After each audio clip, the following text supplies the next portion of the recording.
libation, you're not only empowering the gods, you're empowering yourself.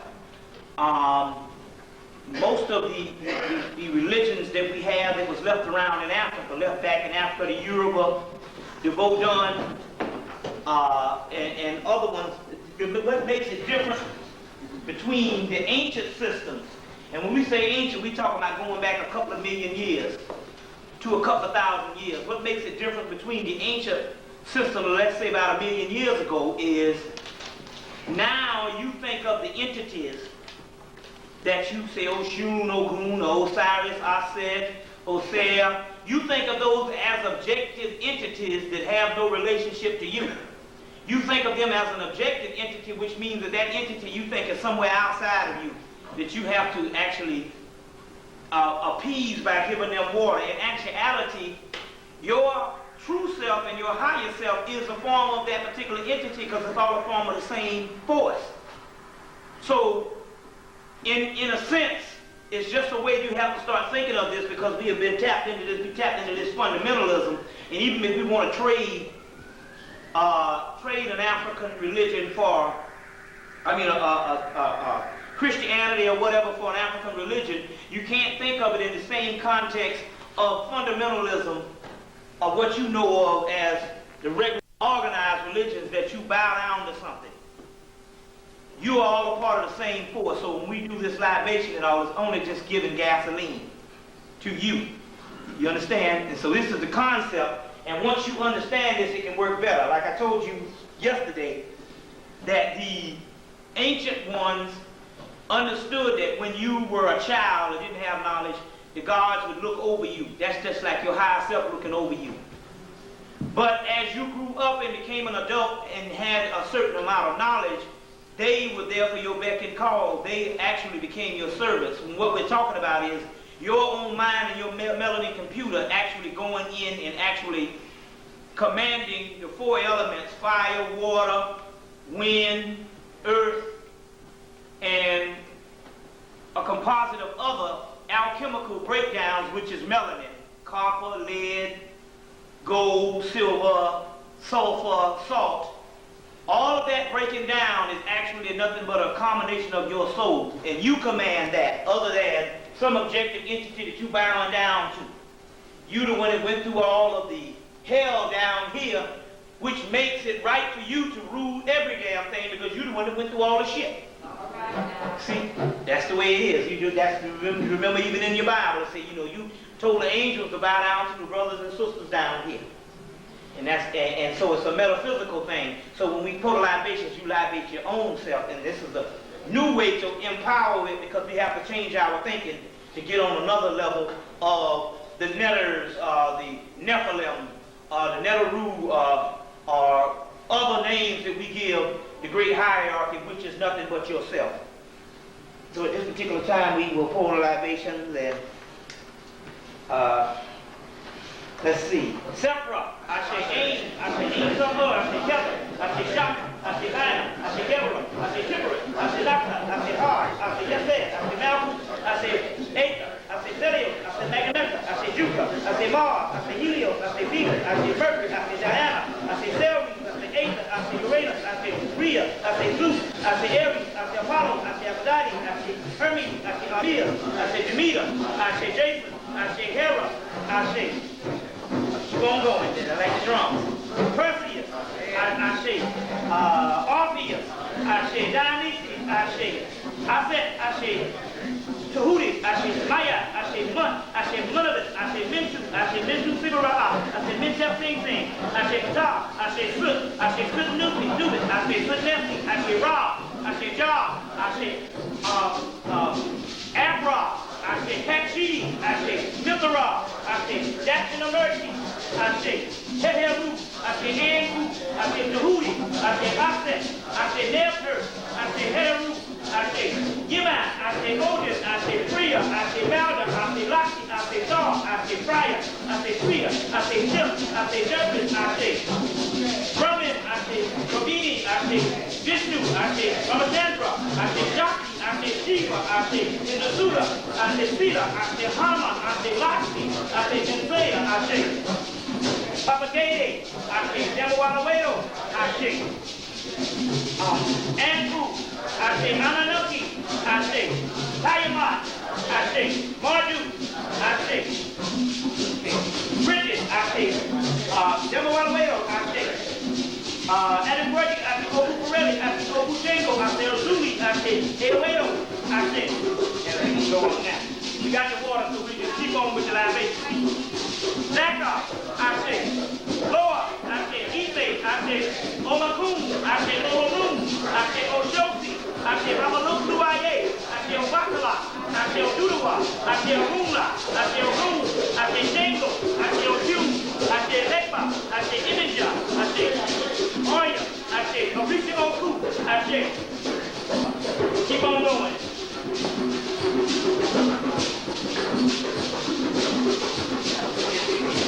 We got to read. Pretty good to go. Okay. New, I say Abbott, I say Tyre, I say Raphael, I say Javier, I say Idiel, I say Budiel, I say Laxmiel, I say Gabriel, I say Mikiel, I say Samuel, I say Haniel, I say, okay, Thunderdog, I say Thunderbird, I say Taxidi, I say Oya, I say Omi Tutu, I say Ani Tutu, I say Ili Tutu, I say Tutu Lepa, I say Kofi Ka, I say Kofi Arun, I say Kofi Iyo, I say Kofi Oko, I say Kofi Intana, I say Kofi Fatima, I say Akababa Baya, I say Moto Obo Lasi, I say Moto Obo Risha, I say Moto Obo Itu, I say Moto Obo Itu, I say Nila Buttery, Olodamare Ibayi, Olorun, I say Nika Mati Obobo, I say Babalasa Obo Ilasa, I say Nika Mati, I say Ra, I say Ka, I say Ma, I say Ku, I say Zahu, I say Cab, I say Cat, I say Second, I say Hosep, I say Sus, I say Such, I say Ama, I say Nama, I say Ba, I say Na, I say Ama, I say, y'all gotta keep it pumping up. Y'all motherfuckers.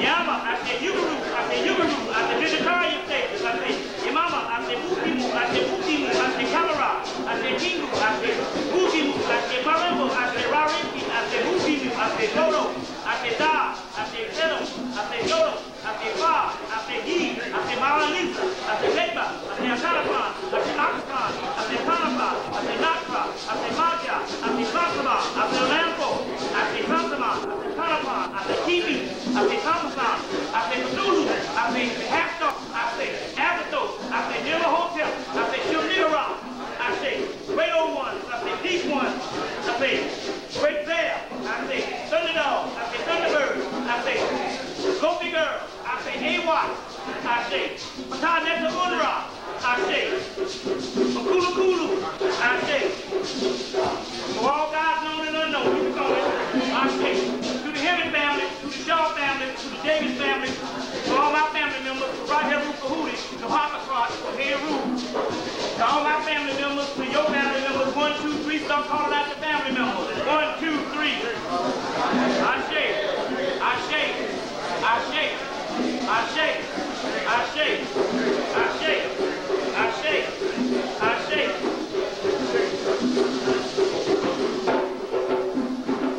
To all family members, known and unknown, I shake. To all guys, known and unknown, I shake. To the poet, I shake. All right. Yeah, that's the way you do it. Give me some. Give me some. All right. To get the ball rolling, what we're going to deal with right now, we got a couple of things we're going to deal with.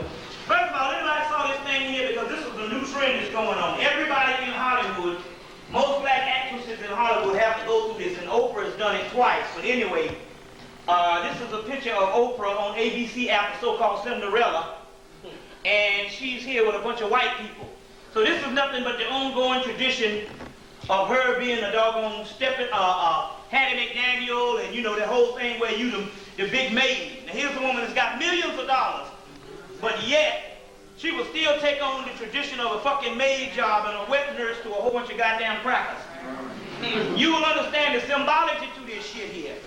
Here's a woman that's the richest. Now, can you understand the image of this? This is the richest black woman in America and in the history of America, and yet she's standing here holding some motherfucking cracker, the same as some black woman held some white baby when they couldn't do no better in slavery. Now you got to understand the symbology of this, because this is a straight up idea of what I was talking about based on a clone.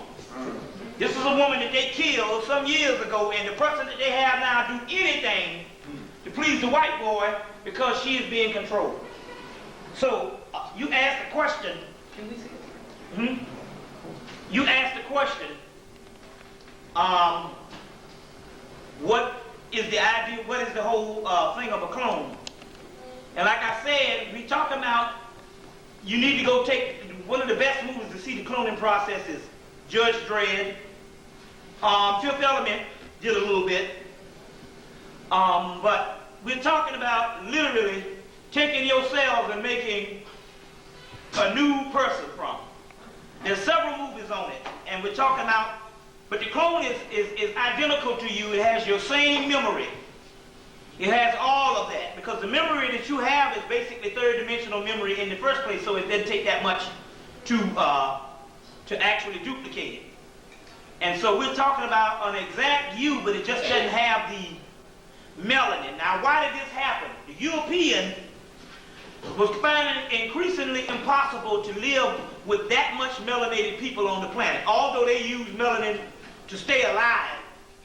But the amount of melanated people on the planet, they were finding it increasingly impossible, because we understand that actually what was going to happen was, and like I said in these books, Mark Balfour's book, The Sign of the Serpent, and in that Vera Stanley Alder's book, The Finding of the Third Eye, and Mark Balfour's book, The Sign of the Serpent,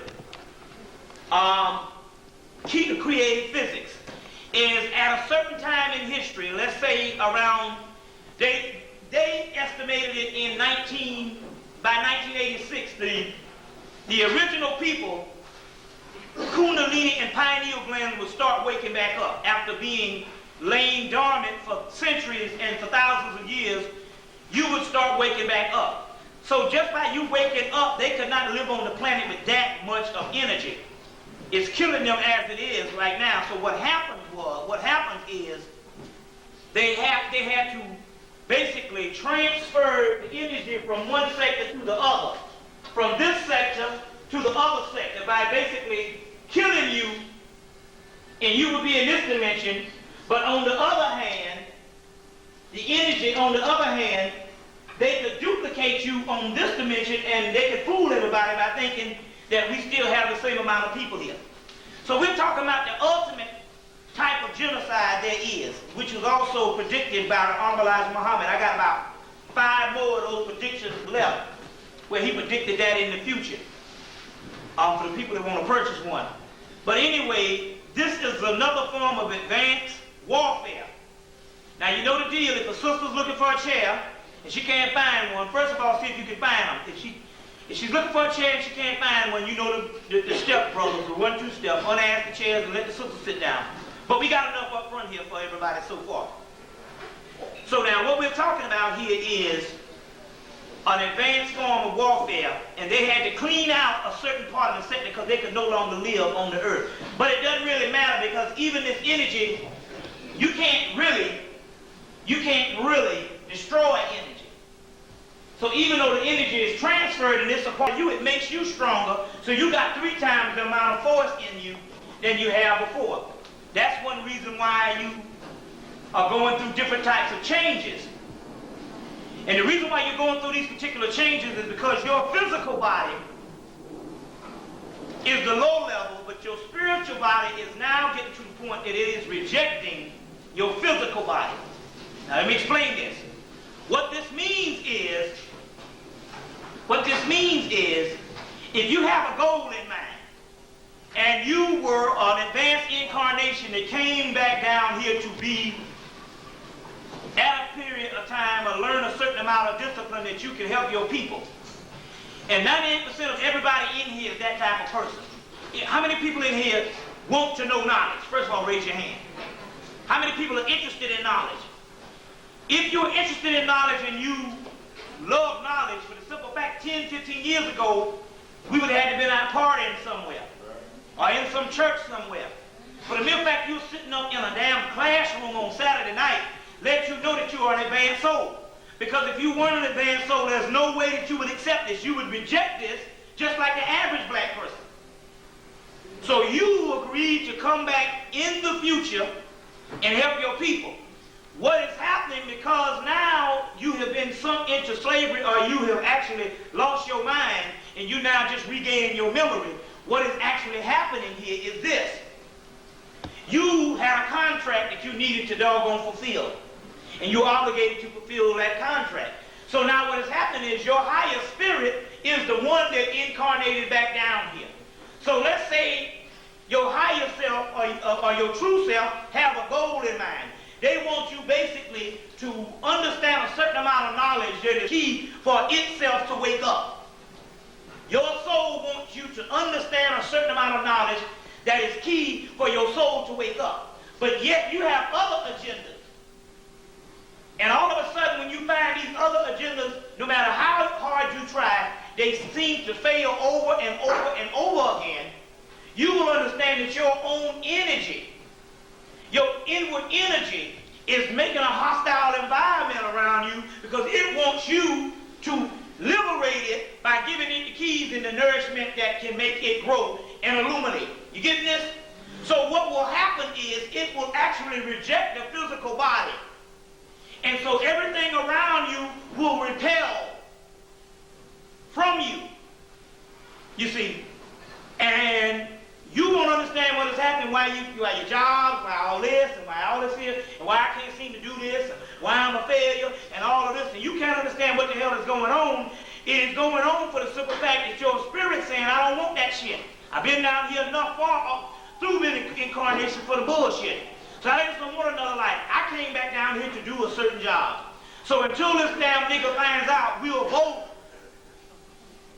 have problems, to the point where as I will even bring him down to death so I can get the hell out of the body and just be a force myself. So this is what's actually happening right now. Why, as I guarantee you right now, most people that came into some type of consciousness, you're having money problems. That's guaranteed. Also, you got to understand, some of the other people who seem to do all right is the most dead. You see what I'm saying? You got some people that ain't about shit, but they don't never suffer about nothing. About like the white man. And some black people. That is because their souls are still too young, especially black people. We're talking about us now. Their souls are still very young.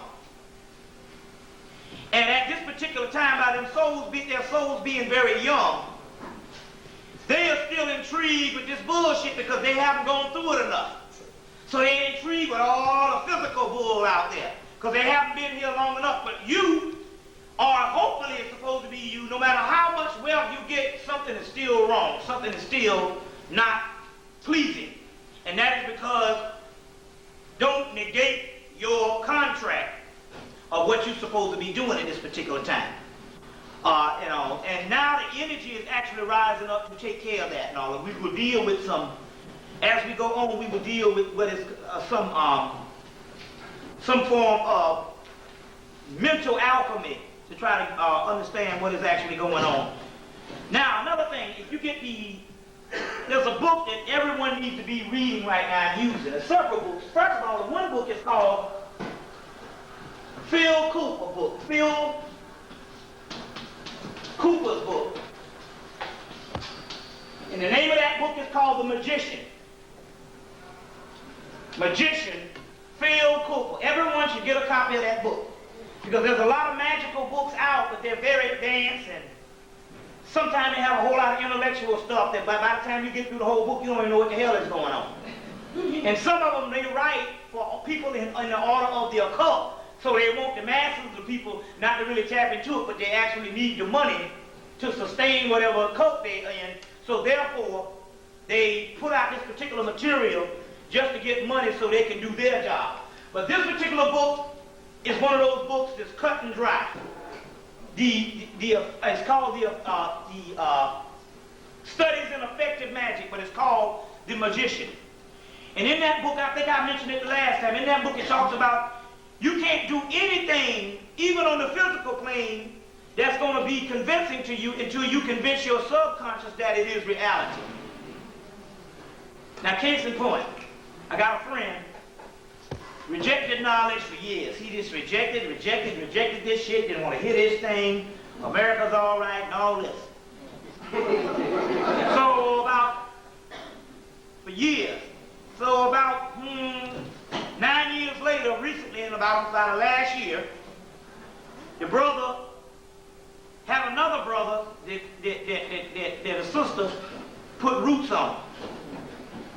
And as a result, he understood that something that was going on that was miraculous, because he grew up around it. So immediately he called me and said, you got a ritual, we can do this. I said, okay, fine. Anytime somebody calls, okay, fine. I gave him this ritual guaranteed to work, but the ritual didn't work. Well, first of all, the ritual didn't work because his own energy was going to be the energy that would cure the brother. You see? So therefore, because he didn't believe it, he was just getting the shit just in case. I'm getting the ritual just in case. And because he did not believe it, it didn't work. You see what I'm saying? Because his subconscious was the same old Negro. Until you convince your subconscious what's going on, it doesn't work. In this particular book, Phil Cooper's book, Effective Magic, is a very good book that you need to understand. Another book is Aleister Crowley's 777 and Other Kabbalistic Writings. 777 and Other Kabbalistic Writings. The book will throw you off because the first form of the book is breaking down the advanced Kabbalistic structure in how this particular Kabbalistic or the Kabbalah actually works. But the point that you want to get is you want to turn the book until you actually see on a page by itself 777. And you will see something called, you want to turn to the book until you see what is called the tables of correspondence. And it has every element in the universe, the gods, the stones, the zodiac, broken down on number. And from those numbers you can line up things to understand more about yourself on a numerical value.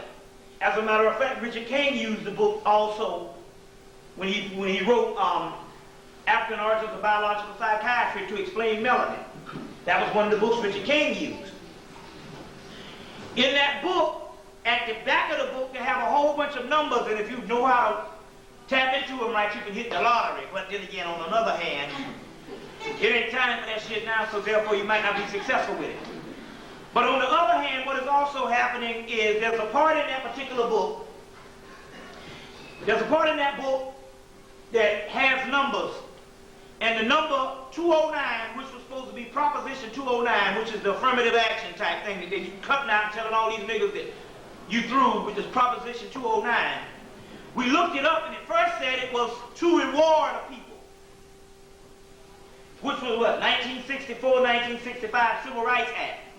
So the first one was to reward a people. The second one, it said to take away from a people.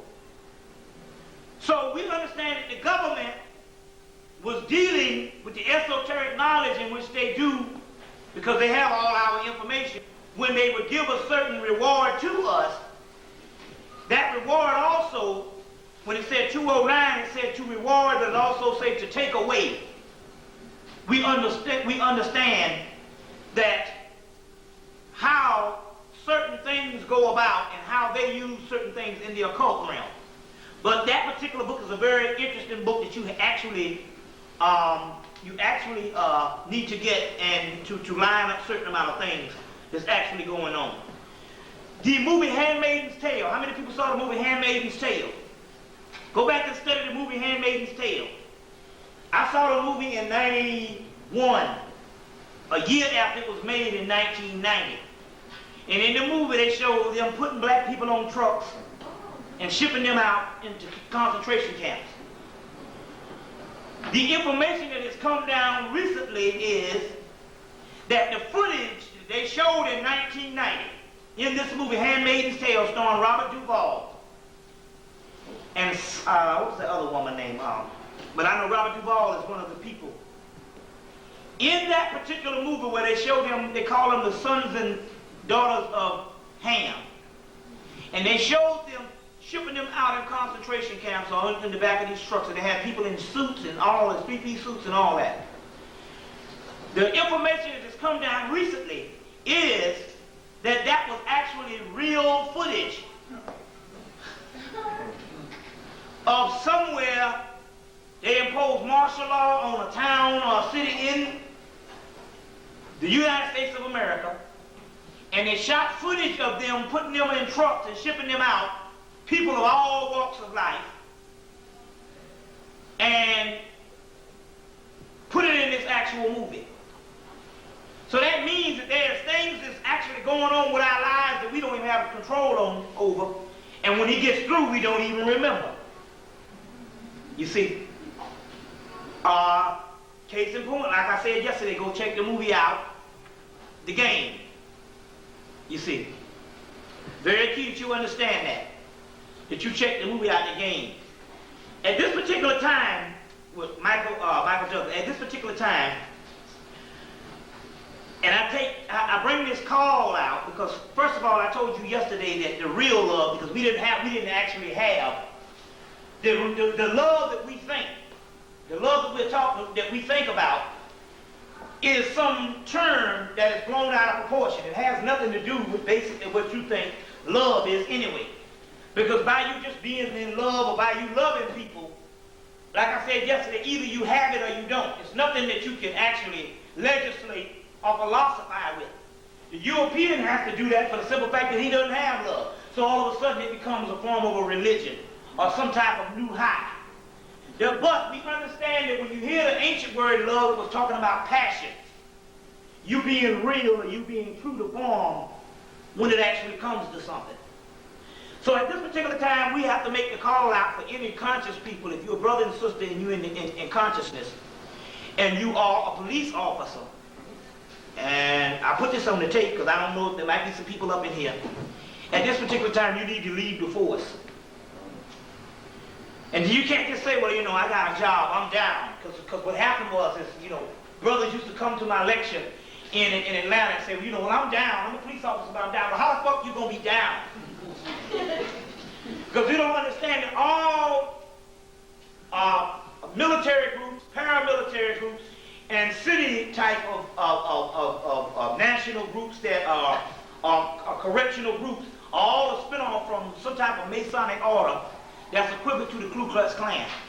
Now we know that all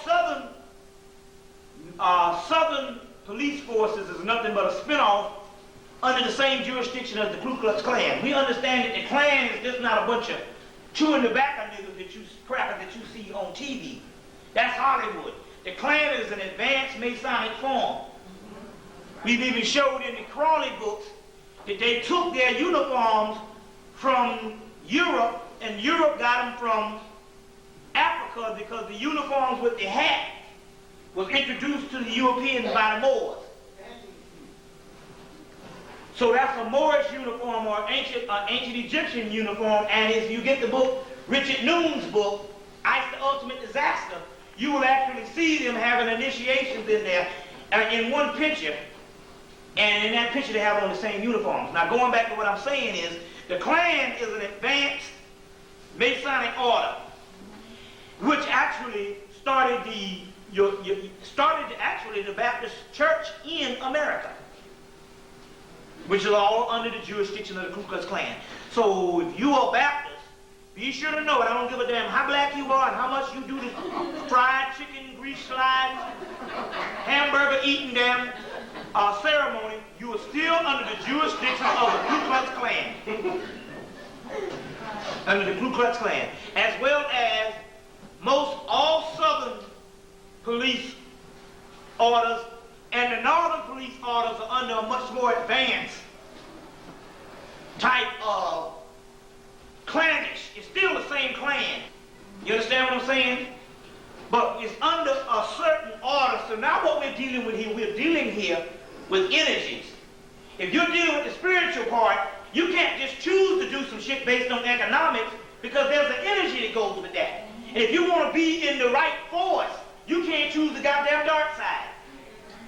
You see the whole Star Wars thing. So there's certain energies that go with certain things, and although you might say you down, you don't understand that you can't choose a certain side of that, because that side is doggone destructive to your people. And so therefore, the same souls that have died based on some injustices, and is being trapped based on some injustices, you are in that particular order. Now naturally, you wouldn't find any Jewish or European Jew, might I add, if he knew that his particular organization was a spinoff from the Nazi Party, he wouldn't be down with it. He or she wouldn't be down with it. So that's what we're talking about. We're talking about not only saying I'm standing up for this and I gotta quit, but also doing research to try to understand whether your energy is the right way. And what we're talking about when we talk about this is you must, at this particular time, it's not an excuse no more to say, well, that's the brother's job. You know, you always wonder this on TV. Somebody come all fucked up to you and they go, he's just doing his job. Like the hell is that a damn excuse? Oh, he's just doing his job. Well, what the fuck is that? Where do we get this shit from? You see? So what we're talking about here, we're talking about neutralizing certain things that you can't front anymore and say, well, you know, hey, I'm just doing my job anymore. Because now we're talking about being true to yourself and your higher self, which is actually a battle with you. That's the battle that's going on. That's actually Armageddon. Yeah. Armageddon was taken from the Persian apocalypse, which, when you see the black seal, the white seal, the red seal, the white, the dragon, the green dragon, the black dragon, and all that shit up in there, it wasn't talking about the shit happening on the physical. It was talking about energy transforming in your body, and your body being a war with itself between the lower self and the higher self. And that's what it's talking about. So that's the actual war that's actually going on. And it's all fought out and it's all being judged based on your minds and how much you are sincere about this. And that's one of the main keys on what we're talking about here. We want to pay homage to remember the millions of black people that died in World War II in Russia. You know, Stalin supposedly had killed, what? How many? 12 million Russians. Now, he didn't, if you got one man killing 12 million people of the same race, you would get rid of that man. He's busting his office and kill his ass. You know what I'm saying? He'd have a coup every hour. But for the mere fact that he could reign for a certain amount of time and kill 12 million people is because they was having ethnic cleansing and genocide on the original black people of that area, the black Russians. You see. So they killed 12 million of these people and literally cleaned these people out. Same thing in Australia, same thing in Bosnia from 1991 to 1996. And once they cleaned them all off, then the government came in and said, you know, y'all stop this shit. Ethnic cleansing in Bosnia based on a group of ancient black people, the last remnant of black people in Europe. You see what I'm saying? So that's what a lot of that was, and we want to pay homage to that particular part at that particular time. Also, we realize that Marcus Garvey also said in a prophecy that he would return on his deathbed. Very key that you understand that. Now, what does that mean when he say, I will return? Does that mean he's going to return in the physical and have to grow up among people and might end up just being a nigga out on the street with a bull can in his hand? That's the chance you take by incarnating. It's talking about his energy being among us,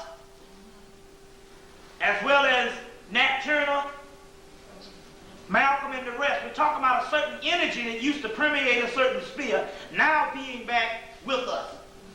So this is what we're talking about here, you see.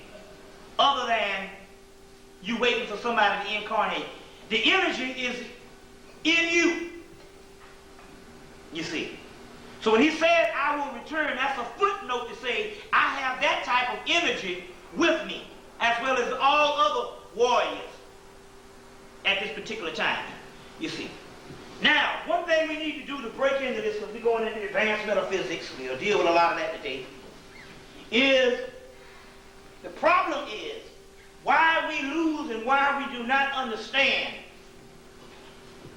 that all of this shit can happen to us and has been happening to us for the last damn 10 or 15 years is this.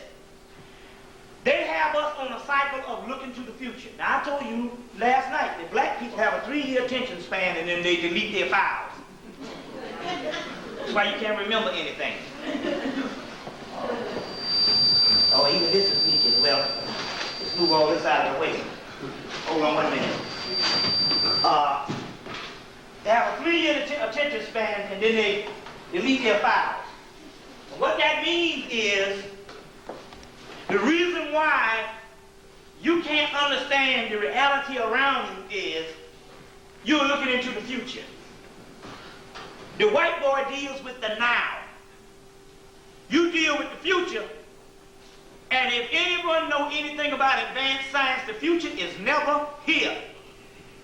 Because the future is now. So you never get to the goddamn future. You just wake up one day and say, how the fuck I get so old?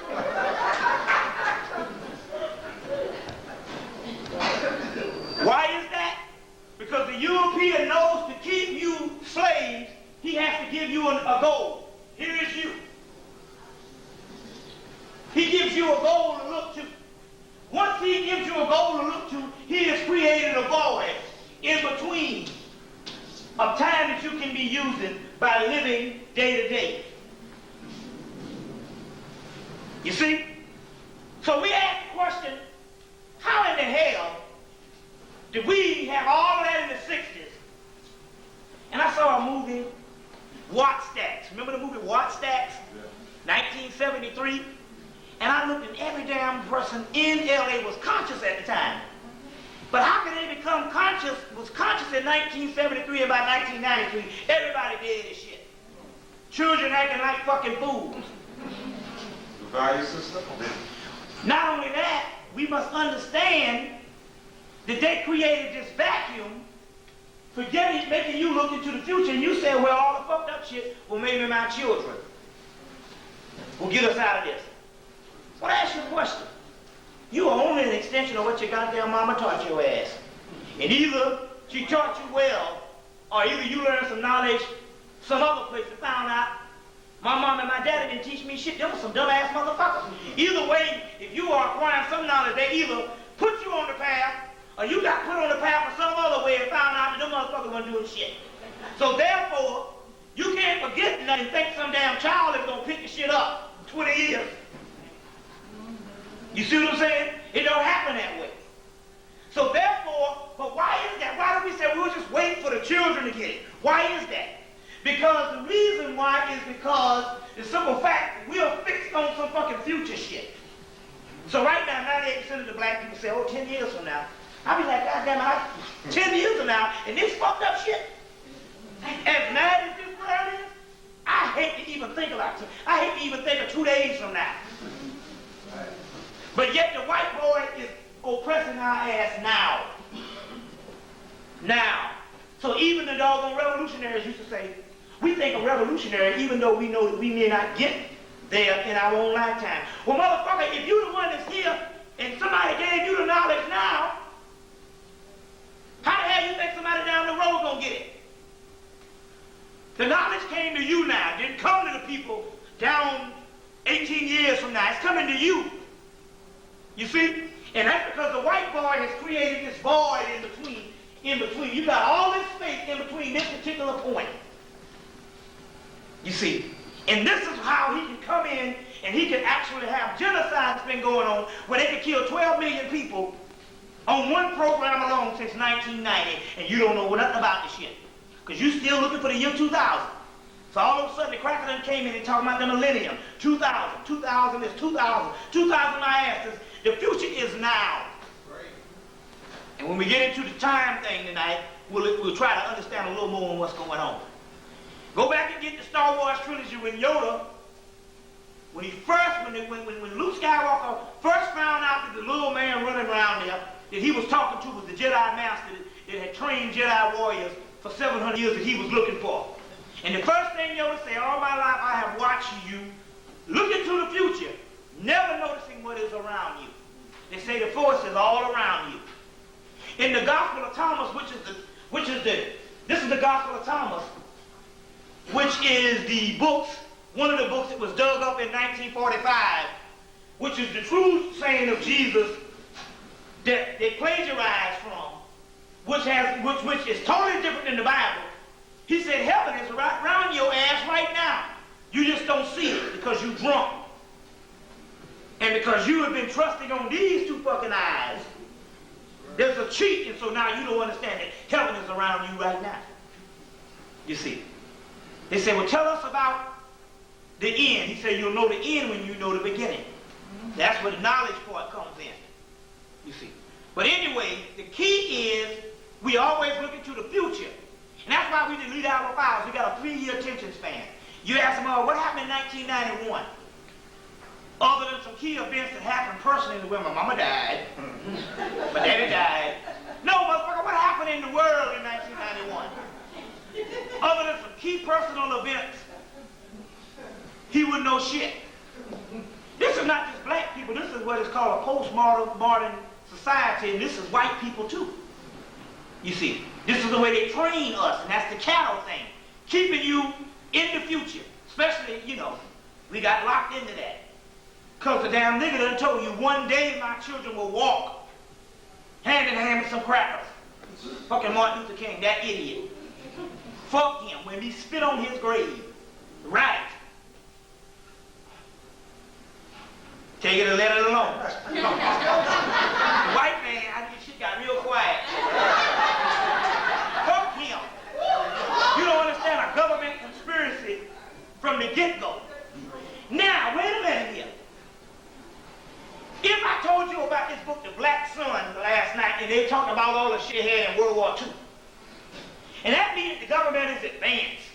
You think that this conspiracy thing that you hear, all this New World Order thing started 2 or 3 years ago? Hell, Bill Cooper said that shit started in 1775 in America, when America was started.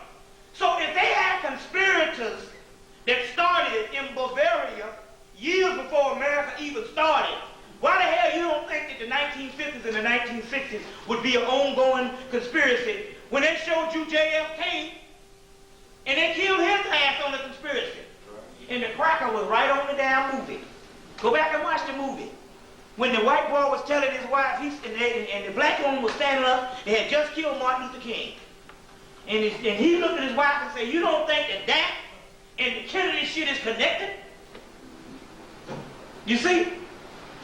It's connected. So right there we were talking about a people that even to let him march down the streets in Selma, it was all a government plan. You got to understand that. Didn't Dick Gregory come and tell you that half the Jews wrote all this I had a dream speech and shit? Yeah. So if the Jews and all them wrote all this I had a dream speech, why the hell wouldn't he be fucked up? Like I'm proposing that motherfucker ain't shit. And that's how they rule our ass. Check? Y'all all right? Okay. Let's deal with some things. They came on TV about a month ago, 2 months ago, and they said that most males will have a risk, will have a less risk of a heart attack if they give blood. What kind of shit is this? If you would have a less risk of stroke and heart attack if you gave blood. Now that's the key to let you know that what they're dealing with here is this whole blood drive thing. Trying to give your blood. Now when you go see the movie Gattaca, which is going to be one of the primary movies that you see, and I don't see, do they have that in the bootleg video? Yeah. You saw it in the bootleg video? Yeah. Well, because that's the end shit up here. Gattaca. So Gattaca. So that should be the primary function to try to understand, because you slept on what about extreme measures. Huh? Battleship Bastard. Everybody gave all that. Okay. Let's get into that right now, because I want to do that, because that's not on my notes, but I dealt with it a couple of months ago, so let's deal with that now. First of all, we understand that there is, we understand, and if any sisters out, anybody want to come in, remember we got chairs for the sisters out here. You know what I'm saying? Now, the hard heads can sit on the floor, it don't matter. You know, so. The Betty Shabazz thing was this. They have a government policy that is dealing with the Heru and the Osirian drama, as well as Hamlet. Shakespeare took Hamlet from the Osirian drama. Hamlet is coming from the Osirian drama, which is actually Heru. So there's always the role of any hero. The role of any hero. I told you about a hero with 1,000 faces. You need to study the hero thing.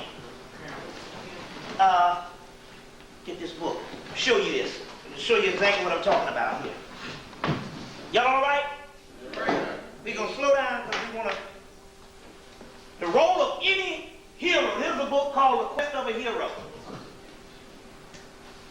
edited by Robert A. Siegel. Robert A. Siegel. The role of any hero is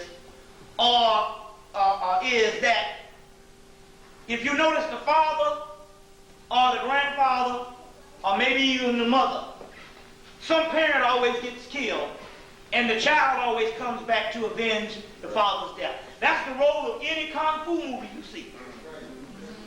Because the father was either the master of the temple and the master got killed, and that they're getting that from the ancient hero myth in all cultures. All cultures.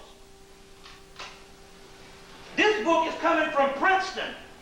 Now, isn't Princeton an Ivy League? Is Princeton one of the Ivy League? So now, when you deal with the Ivy League, you ain't dealing with no bullshit here. You're dealing with the crackers that run things. So this Quest of the Hero book is coming from Princeton, which means not only is it the collegiate book of the Ivy League of the system, but we understand that the government has the Ivy League as its major universities in which it does its research through. So if in this book they have an outline of the Quest of the Hero, and we might read some of it today to tell you exactly what that is. One of them is when the father dies, just like the Heru drama, the son always comes back to avenge the father's death. You see what I'm saying? So, the government knowing this, at the particular time, understood that based on the Heru myth and based on what they have studied, and they understood because they thought that Malcolm X was the Christ. Right. They thought he was the Christ. They knew if Muhammad was doing this stuff and saying this particular strange mythology, that they happened to look in their same esoteric doctrines and get. Now, how the hell he gonna say the white man the devil? Which they got the same shit out of there coming from the people from India told them this, and Tibet. They got scripts of Tibet on how the white man was created. So Rudolf Steiner translates some of these scripts from Tibet and India and put in his book Atlantis and Lemuria on the white man being the devil and created. And then his best friend he hung out with, his contemporary of that day, which was H.G. Wells, wrote The Island of Dr. Moreau based on the Yakub story. Which you got to go back and study The Island of Dr. Moreau. Because his last product was a little white girl, which was a step down from that little monkey boy. You get the thing, how many people saw the movie. And they always get their best actor to play that. Marlon Brando. So now, based on this particular information that came out of the libraries that they had accommodated all this particular information from the last 130 years, they knew, or they thought for some reason, that Malcolm X was the Christ figure. If Honorable Elijah Muhammad could talk about, know this particular information, this man come out, ain't scared of no crackers, just talking shit. They knew that the farm boy, they can manipulate him at the time. I'm talking about, the whole civil rights movement. So they thought that Malcolm X was the Christ. Even in their book, The Judas Factor, they said that they worked night and day to destroy the Nation of Islam because of Malcolm. They were scared of Malcolm X. And even to the point that they realized that Malcolm X never did say anything about he changed his mind based on Islam. He just made one observation that maybe if the cracker converted to Islam, he might be able to behave himself enough that we might have equality. He never said nothing about I've seen people, you know, this old bullshit that Spike Lee put out. But anyway, nevertheless, they worked around the clock because based on their analysis, they got people that listen, they came on TV about a year ago and they said, we got a problem. We got a budget here before Congress that we're trying to cut, but they never did cut it. We just want to know how is it that the government can spend $1 billion a year just on research, or what they call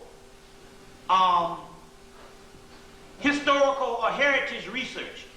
That goes up under this whole shit about they try to get to know everything. So therefore, by them studying around the clock, they figured that Malcolm, to put it just a long story short, they figured that Malcolm was the Messiah. So when they took Malcolm out, you see, they already knew in the script that, well, hell, if there's any boys, well, they figured, well, he didn't have any boys, he had daughters, so they figured, well, maybe that Malcolm is the only Messiah, and if we take him out, then maybe we have it. But he had girls, so they didn't worry about that. But what happened was this. You got to understand that the grandson was born 20 years after Malcolm died. Malcolm died in 1965. The boy was born in 1985. Now, if you know anything about cycles and you calculate like the doggone government does, 20-year cycle. in 20-year cycles, they say, wait a fucking minute here. This boy is what, 15? So by the year 2000, what would he be? 20. Now that's a right old age to get some shit started. You see? So they said, hey, wait a minute. We gotta kill the boy. So the first thing they did was, they got the daughter. Cloned her. Y'all better deal with this shit in reality. Ain't no shit about they can come and know. They straight up come and get your ass, get your blood, and get a new one in the house as quick as possible. And then implant it, and they can manipulate it to do what the hell they want. So they got the daughter, she hanging around with the white boy and the whole shit with that. So they say, well, we're gonna get the daughter. If we get the daughter, put her in jail with the whole Farrakhan thing, you know. If we can do that, then maybe we have it. But Farrakhan and the rest of all the crew jumped in and said, oh, we know this is a conspiracy. And the Black People Energy iced that program. But on the other hand, they said, wait a minute, Betty. We done had your ass in the pocket. We had you saying the last damn 10, 15 years that Farrakhan was in on it. Now all of a damn sudden, we got this motherfucker gone, dead to rights. We can hook up your door and get our ass out. You gonna come up here and run your damn mouth? And gonna say, hey, now you backtrack and say, no, he ain't did the shit. Or, hey, no, I ain't none of that kind of stuff. My daughter in trouble. So, okay, then, we see how the game is on your ass. Okay, we gonna get all y'all motherfuckers. You see what I'm saying? So, we don't know whether the son did it or not, because like I say, Betty even said that she saw somebody else in the room. There's a whole lot of discrepancy, because you can't believe nothing on the news. But the point of the matter is this. In some kind of way, she turned her back on them.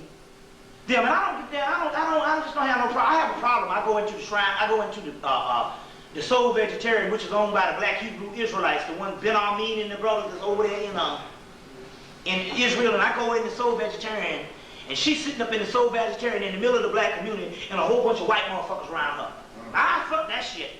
It's the wrong energy. I don't give a goddamn. Damn that shit.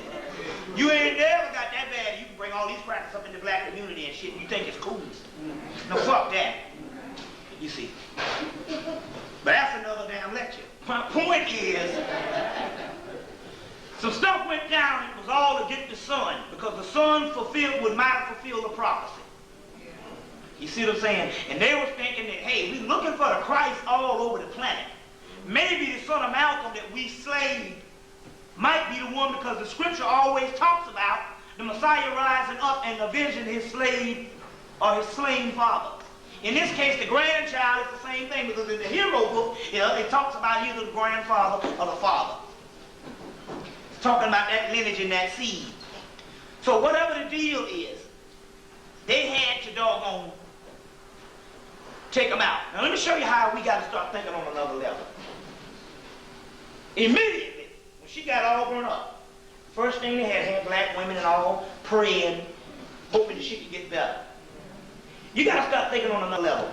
My spirit said, Lord, I pray that she dies. Yes.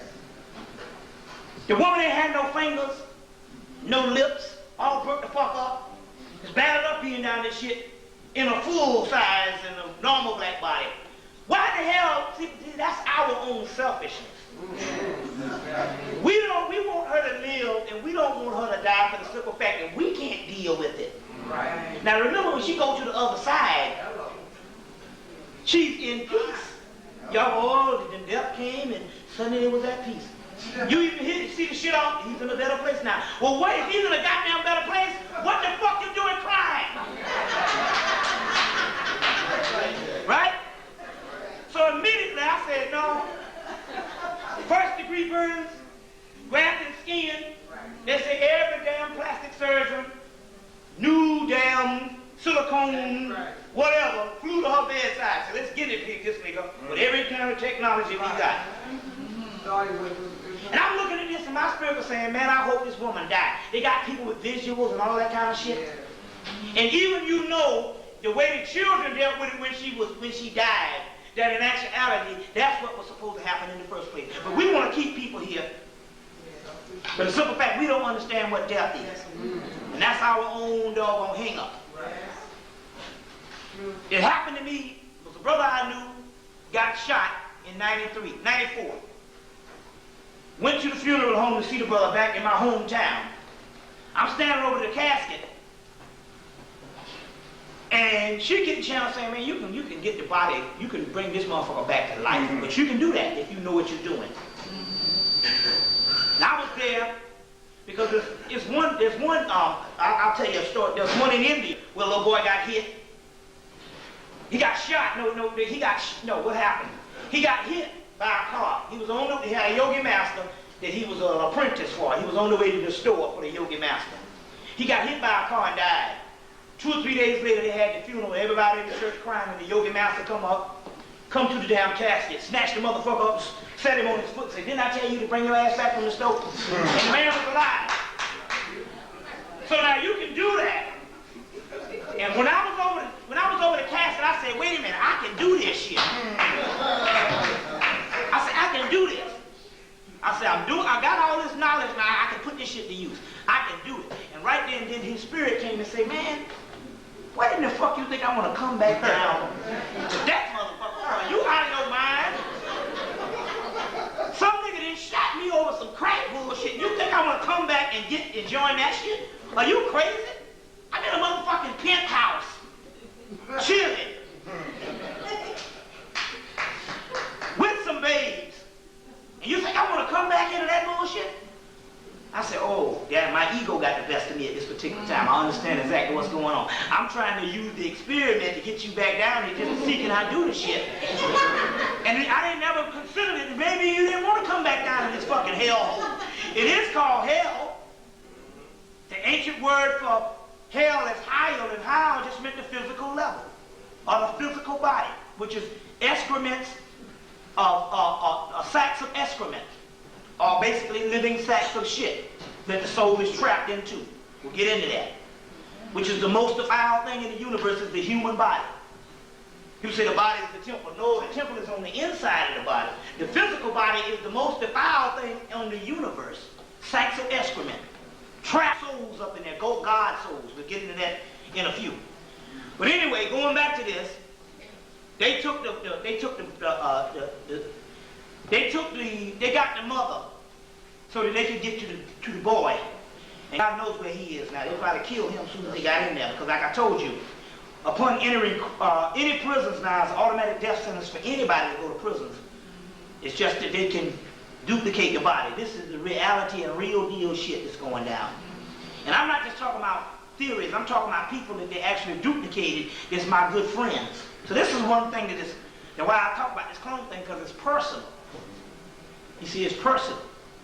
Duplicated these good friends of mine and all. Don't know their ass from a hole in the ground now. But anyway, going back, let's deal with some things. So now, you know some stuff that's actually going on. You got Scottie Pippen, marry a white woman. All these people like love him, and he's jumping around with ball and all this stuff. He married a white woman. But then again, on the other hand, since when has we as a race of people ever looked for a motherfucker who put a brown plastic ball through a hoop as being anything virtuous in the first time? That's the problem that we have.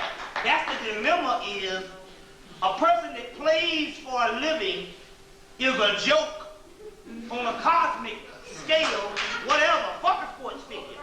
Give a damn how much money. That's why the cracker pays him that money. Pay you to be a motherfucking child. And like I said, past 12 years old, ain't nobody should be bouncing no balls. I know you love the shit because you programmed to like the shit. If you was an ancient man, you would say, this is silly. This is really stupid. You see? But we program that way. So, you know, hey. So now, deal with some things. I mean, you got about 7 movies that came out just ignorant. Here's a white boy that wrote Fifth Element. Anybody, how many people saw the Fifth Element? You know that was written by a 15-year-old white boy? 15-year-old white boy in France that can write something that you, as conscious people, can analyze. That ought to let you know the level on which they're on in us. Sit around here wondering whether the damn Egyptians were black or the Canaanites were black. You see what I'm saying? So therefore, this 15-year-old boy can write this particular movie. And then, not only that, can actually put this thing out and people go and pack the theaters. And now this is the standard of movies up until the year 2000. That's their estimate. That they're going to deal with things on the paranormal every month at least. But yet, they funded these foolish movies, How to Be a Player. You see what I'm saying? And Soul Food. Oh, it was a good movie. Yeah, right. It was a good movie. So what? So what? Watch Sanford and Son. Fuck it. That's free. The key is, Soul Food was a good movie, right? But you must understand, they did a survey. Well, tell the black woman or the black man, are you going to see Contact? No, I ain't going to see that shit. You see, you ain't into what it is. Time is out for the foolishness. Don't you know that they came to the Academy Awards this year, and as a result, none of the American films hardly got any awards because they're saying that white people are saying now, not the idiots, you got a lot of idiots out there. I'm not talking about them, I'm talking about a group of white people that run the country saying, we are tired of movies that don't challenge us intellectually or spiritually, for what little spirit they have. So therefore, we want movies to either make us think if it ain't spiritual, or we want the shit that we don't see normally. So therefore, that's what the agenda is for all movies now, you see. But yet, we still up in here with this bullshit. And the white boy done abandoned all that. This is just something that you need to know at this particular time on what's actually going on. So now, let's deal with some things. I told you that in this particular book here, The Black Sun, there's some things in here about Mumia. And Mumia was how white people used to eat the mummies. And they actually would get rejuvenated and revitalized. And I should have got somebody go get me some tissue out of the bathroom. You know, this light is hot. You know, or some of the brown stuff or whatever. Yeah. That's by Peter Moon. It's called Black Sun. And they used to actually be revitalized. That is actually vampirism, and that's the vampirism on what they was talking about based on vampires. That's what they were actually talking about. That's what they were actually talking about. And so when you see these white people talking about vampires, and I've said this before, they're actually talking about eating melanin. And basically, and that's what they're talking about. And so whenever you see that, you know what's actually going on at this particular time. Okay, let's wipe off a little bit. And we got a lot to cover, so don't worry about that. We understand that the white boy was experimenting with LSD. With LSD. I guess you're going to have to get that all off or whatever. It started leaking. The white boy was experimenting with LSD.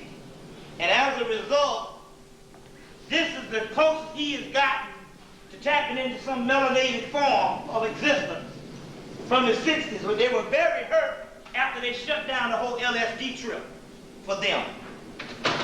Also, especially got Timothy Leary, who died recently, that never forgave the government for shutting down all the LSD experiments because they didn't want the amount of, see, when they shut down certain things, it's not like the government doesn't experiment with it. They just have a group of elite people, the Illuminati, say, no, we got research that's going on secretively. We don't want the main public to understand what the hell is going on.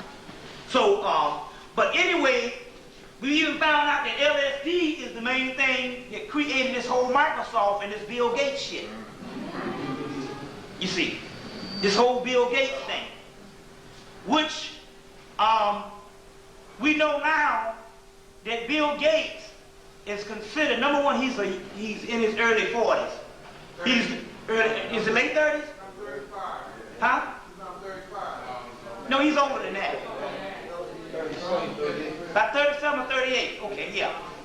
Now we know that this Bill Gates is actually acting as he is the Messiah for the European based on a New Age Messiah or a computer Messiah. He is the Messiah for them. As a matter of fact, you got to go back and look at the movie The Net. And the whole shit was based on something called the gatekeeper. That's Bill Gates. The gatekeeper. That's Bill Gates. So you need to study the movie The Net again and find out what's actually going on, because all the shit that was going on up in there has something to do with Bill Gates, which is a form of the Messiah for them. That's why he came down to Atlanta this summer in June and gave the Atlanta University about $8 million. You see. Gave them about $8 million for some computer research. You see. So he's basically the Messiah that they're actually talking about at this particular time. That they're actually talking about. And so you need to go back and look at that particular movie. You know they have genocide. They had an HBO special and they had genocide. We're still on the hard copy. You know that they had an HBO special and they actually have a mass genocide right now in Kansas City. They had an HBO special that came on about 2 months ago. And they got brothers dying in Kansas City like 2 and 3 a day. Now, when they say 2 and 3 a day, you know that it's a lot more than damn 2 and 3 a day in the type stuff. So they have the actual genocide going on. And anyway, you can get that HBO special that's actually talking about that. I told you before that it's time for you, and I said this the last time, to this great knowledge that you can go and study the Greek myth, because the Greek myth was a group of black people. The original people who started Greece was a group of black people called the Etruscans. And lo and behold, I said that a couple of months ago, and I've been saying it for the last couple of months. The Etruscans started both Greece and Rome. And now there's a book out on the Etruscans. And I didn't get the name of the actual book. I didn't write the name of the book down. But there's a book out on the Etruscans. So this is more research for people that's historically minded. You go get it. They sell it. I saw it at Barter's bookstore. And if you go to any historical section in these bookstores, you might be able to get that book. But this is another thing we say, we're just uncovering history of our particular people. But the key was, they got some stuff called runes. Anybody know what runes are? Runes are these divination systems that supposedly came out of Europe. But when we ask, well, where did they get it from? The channel came say something by some way of Egypt or Kemet. And what the real deal is When I got this particular book on the Etruscans and they showed the Etruscan writing, it was the same writing that was on these runes were on the Etruscan writing. So that means that we're talking about a group of black people that even traveled up into Europe at that particular time. So I'm proposing also that you start working with the runes. If you go to Barnes and Nobles, they sell them real cheap, and you can get the box and the whole set. So start working with the actual runes at this particular time also. At this particular time, there's no such thing as secrets no more. What I mean by that is the only reason why this so-called Masonic stuff was even kept a secret is not because we didn't have secrets in ancient African society. We had ancient spiritual systems that we went to learn spiritual knowledge.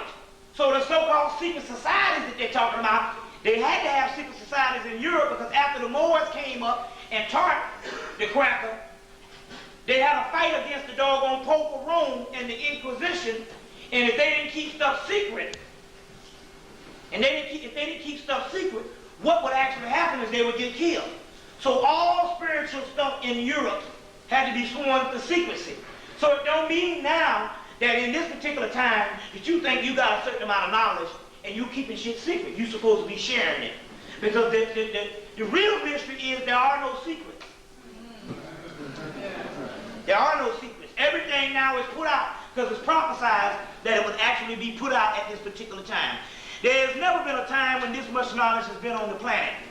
But the reason why this particular knowledge is on the planet is because the government who put all this knowledge out realizes one thing, that at this particular time they can't even hit a person over the head and get them to receive the knowledge if it ain't talking about money. Now to go into some Kabbalistic mysteries, and we got a lot of stuff, so don't worry about it. We can still get warmed up. The Kabbalistic mysteries is, or the Kabbalah mysteries is, that you got 5 books of Moses. And the 5 books of Moses is called the Torah. But the 5 books of Moses, each book represents a certain element. Earth, fire, air, water, and the physical body, which would, or the spiritual body inside of the physical body, which would be the 5th element. The key here is that the Torah, which I'm going to get into when I go into the 37 negative confessions, because we got to get into this whole moralism thing. The key here is that the Torah is talking about here, each one is a certain element, and a certain element exists inside of you, and we're talking about melanin. So the 5 books of Moses is actually the 5 elements of melanin, or the process of melanin. That's the main key. And like I said yesterday, because they had to go and give a person a certain moral law, that was an animal person, that don't mean that it has anything to do with you. You have the book on the inside of you. You see. So we're talking about the elements. So also going back to what I said yesterday, you don't need to be doing anything on a moral thing as far as worshiping anything at this particular time. Your worship is in the form to understand who you are on a high level. You see what I'm saying? So you also have the Torah, which is also the 5 books, is also the Akashic records. And the Akashic records is the melanin inside of you. And it tells you that in the last days these books will be open and you will read from these books, and if your name is not in the books, you'll be cast in a pit of fire. And that means the Akashic records, which the word Akash in India means the black. So the Akashic records are the black records, is the melanated records. So therefore, if your name is not in the melanated records, it means that you don't have melanin, so therefore you be cast in a pit of fire. You see what I'm saying? So we're talking about, this is what the Torah, as well as the so-called Bible, is supposed to mean, as meaning it is a records that need to be accessed from the inside of you, other than you reading the actual Bible. But if you do read the Bible, you're supposed to read the Bible as a form of reference to try to understand the accessing of those particular records. And before we leave out here, we'll give some esoteric Christianity doctrine that the people can go and read to try to understand an esoteric version of that particular Bible. And as a matter of fact, one of the best books is The Secret Wisdom of the Bible, 4 volumes. Break Secret Wisdom of the Bible by Godfrey Hudson, volume 1 through 4, 4 volumes. Secret Wisdom of the Bible, that's the one that you actually want. By Godfrey Hudson is the one that you want. Secret Books of the Bible. That's and it breaks down there. Also, there's a book, Esoteric Christianity, by Annie Bazant, a little small book. Very key also that you actually get that particular part. At this particular part. It says in the last days that we will be able to read from the white Torah. Now what does that mean? That right there, it means that the Torah that they're talking about, of these so-called spiritual books, is not necessarily talking about the book, but the white Torah is talking about the spaces in between the words. If you got a page, there's spaces in between the actual words, and it's actually talking about reading the spiritual stuff that you can't see with the naked eye. You will be able to see in another dimension once those particular Akashic records open up. So that's the reason why you have the Bodun drum, or the voodoo drum, or the Bodun drum, or the African drum. It's not necessarily the beat, it's the spaces in between the beat. Because the spaces in between the beat, which you think is nothing, is actually something. And how do you hear nothing? A beat, if you take one beat and another beat after it, not only have you heard the two beats, but you've heard a pause in between, and that's the spaces in between the beat. You see? And that's actually spiritual. Is that why white people don't have no rhythm? Right. They can't deal, they can only deal with this dimension. Right. They can't deal with the spaces in between the actual beat. So therefore, that's why they're all thrown off. It's the spaces in between the beat, which is the main thing on what we're talking about here at this particular time. Now, let's go on. The white boy at this particular time understands that prophecy is catching up with him. There's something that was born on some reservations, in the Middle East sometime last spring. They had this red heifer that was born. Now, if you get the book of Enoch, and in the book of Enoch, they talk about this particular red heifer. And they say that in the last days, this so-called red heifer is supposed to be born. In the Native American, it's the white buffalo. Right. So we got two prophecies that were fulfilled. The Native American had the white buffalo that was born in 94, and the red heifer was born this year, somewhere in the Middle East. Now the problem is the fake Jew understands that these prophecies are catching up with his ass, and ain't shit happening to them. They get fucked up with the Arabs over there, messing them up. And ain't nothing happening to them, because even in William Browning's book, The Gods of Eden, he made a joke saying that all these prophecies is coming down, but yet the so-called Jews that we see, ain't none of it being fulfilled around them. So now this fake Jew is into fulfilling the prophecy himself. So what he's actually doing is, the red heifer was born. It had a flaw on it. But they said that the heifer that was supposed to be born is supposed to be perfect. They didn't realize that it was perfect because they was talking about its spiritual energy was perfect. So what they have done is gone down to Kansas City and have created a fake red heifer. And they say, now this is the one that is fulfilled the prophecy of us. Now how the hell are you going to go down and genetically create a fake red heifer and say it's the prophecy being fulfilled with us? You see what I'm saying? So now they are actually in the prophecy business at this particular time, because stuff is not coinciding with them. Also, we have to understand this. There was a part that happened in 1991 where the fake Jew went into Ethiopia and airlifted up some Ethiopians, the philosopher Jews, and they were saying in that type of thing that in actuality that we have fulfilled the prophecy, because one day the so-called Cushi, or the Cushite Jew, was supposed to come home. So here's another way where the fake Jew is actually trying to fulfill prophecies at this particular time, because the time is running out. We're going into the millennium or whatever the deal is, and ain't nothing happening to him, and he's still getting fucked up over there, and all his leaders dying. And like one brother from Lebanon told us, if the United States government was not in on the whole thing with Israel, they could take over Israel in 24 hours, the Arabs of that whole land. And they're not fighting Israel, but they're fighting the United States government. Very key. England and all of that type of thing. What we also need to understand is something based on the Nephilim. Now there's a book called Breaking the God Spell, dealing with the actual Nephilim.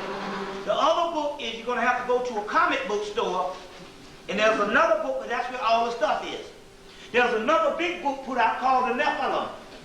And in that particular book, it has a lot of science, but they say who the Nephilim are. They say the Nephilim, make sure that the Nephilim are people. You will find most of the Nephilim in jails now. But they say there's a lot more than just them being oppressed. Basically, they are rebellious in nature because they have been around long enough subconsciously to see different laws change over the years, especially with these damn white boys. So therefore, they are rebelling against the actual laws and stuff. On a spiritual level, they are rebelling against the confinement of their spirit not being able to manifest on a higher level. When we go into some ancient, we go to some other metaphysical things tonight, we're going to break down certain laws that restrict us at this particular time. So let's go on. Moses anointed Aaron because Moses anointed Aaron. The Hebrew mythology, it was first an elaborate mythological system that was later on historicalized and turned into history. What is actually happening here is it was turned into actual history, so for every Hebrew character, it means that they never necessarily existed in history. So, if you understand that, you can line them up with the Egyptian mythology. So Moses would be Tahuti in the Egyptian mythology. You got the staff of Tahuti, you got the rod of Moses. You see what I'm saying? You got the rod of Moses, which would be Tahuti also, is what it would actually be. Very key that you understand that. We're just going along, we're going to line up some things at this particular time, but I want to get through a couple of things right now on some Kabbalistic mysteries. The Jordan River that Jesus was baptized in is actually your Kundalini, because you are Christ and you're being baptized by the river, which is the flow of the energy of your Kundalini. You see, in the angelic realm of the Kabbalah, you're supposed to have 72 deities, and also you have 72 spinal cords, even though you levels of the spine, because you also have a frontal level of the spine which is invisible, and the chakras line up on that. But you also have 32 levels of the spine, which in actuality you get your 33rd degree with, which is talking about 32 levels of the spine, which is 33 levels of the spine and 33 levels of actual consciousness, which has nothing to do with you going in some order and calling yourself a 33rd degree, when most black Masons don't even believe that the Camites or the Egyptians even had anything to do with Masonry, because most of them don't even know what an Egyptian is. You see what I'm saying? So that's very key that you understand that at this particular time. I want to get into some other things right now. And that is, let me see here, the history of Hermetica. The Hermetic text is some text that was in the Library of Alexandria that was smuggled out. The Hermetic text, if you ever get your hands on it, you can go and get this book, if you can get your hands on this, by Walter, what's this guy's name? Hermetica. I think his name is Walter Scott. And in that particular book, Walter Scott's book, they say that the greatest thing that ever happened in the history of man is man was able to make a man. So it's in there, but it also says, right in the particular book, and I often wonder why the Afrocentric scholars would read certain material and then all of a sudden turn around and say that we still come from damn monkeys and apes, just like the damn white boy. Well, and in the material, the Hermetic material, it literally says that you got two races of men, and one of the races of men don't have a damn soul. Don't have an actual soul. And I often wondered, why is that? When I got the same books that some of the people, some of the same authors came and told me to get, and when I started reading this stuff, I find shit that was totally different. You see what I'm saying? That was totally different. That's very key, and I often wondered why that was going on. Going around, how many people saw this particular information on TV where they said that King Tut married his sister?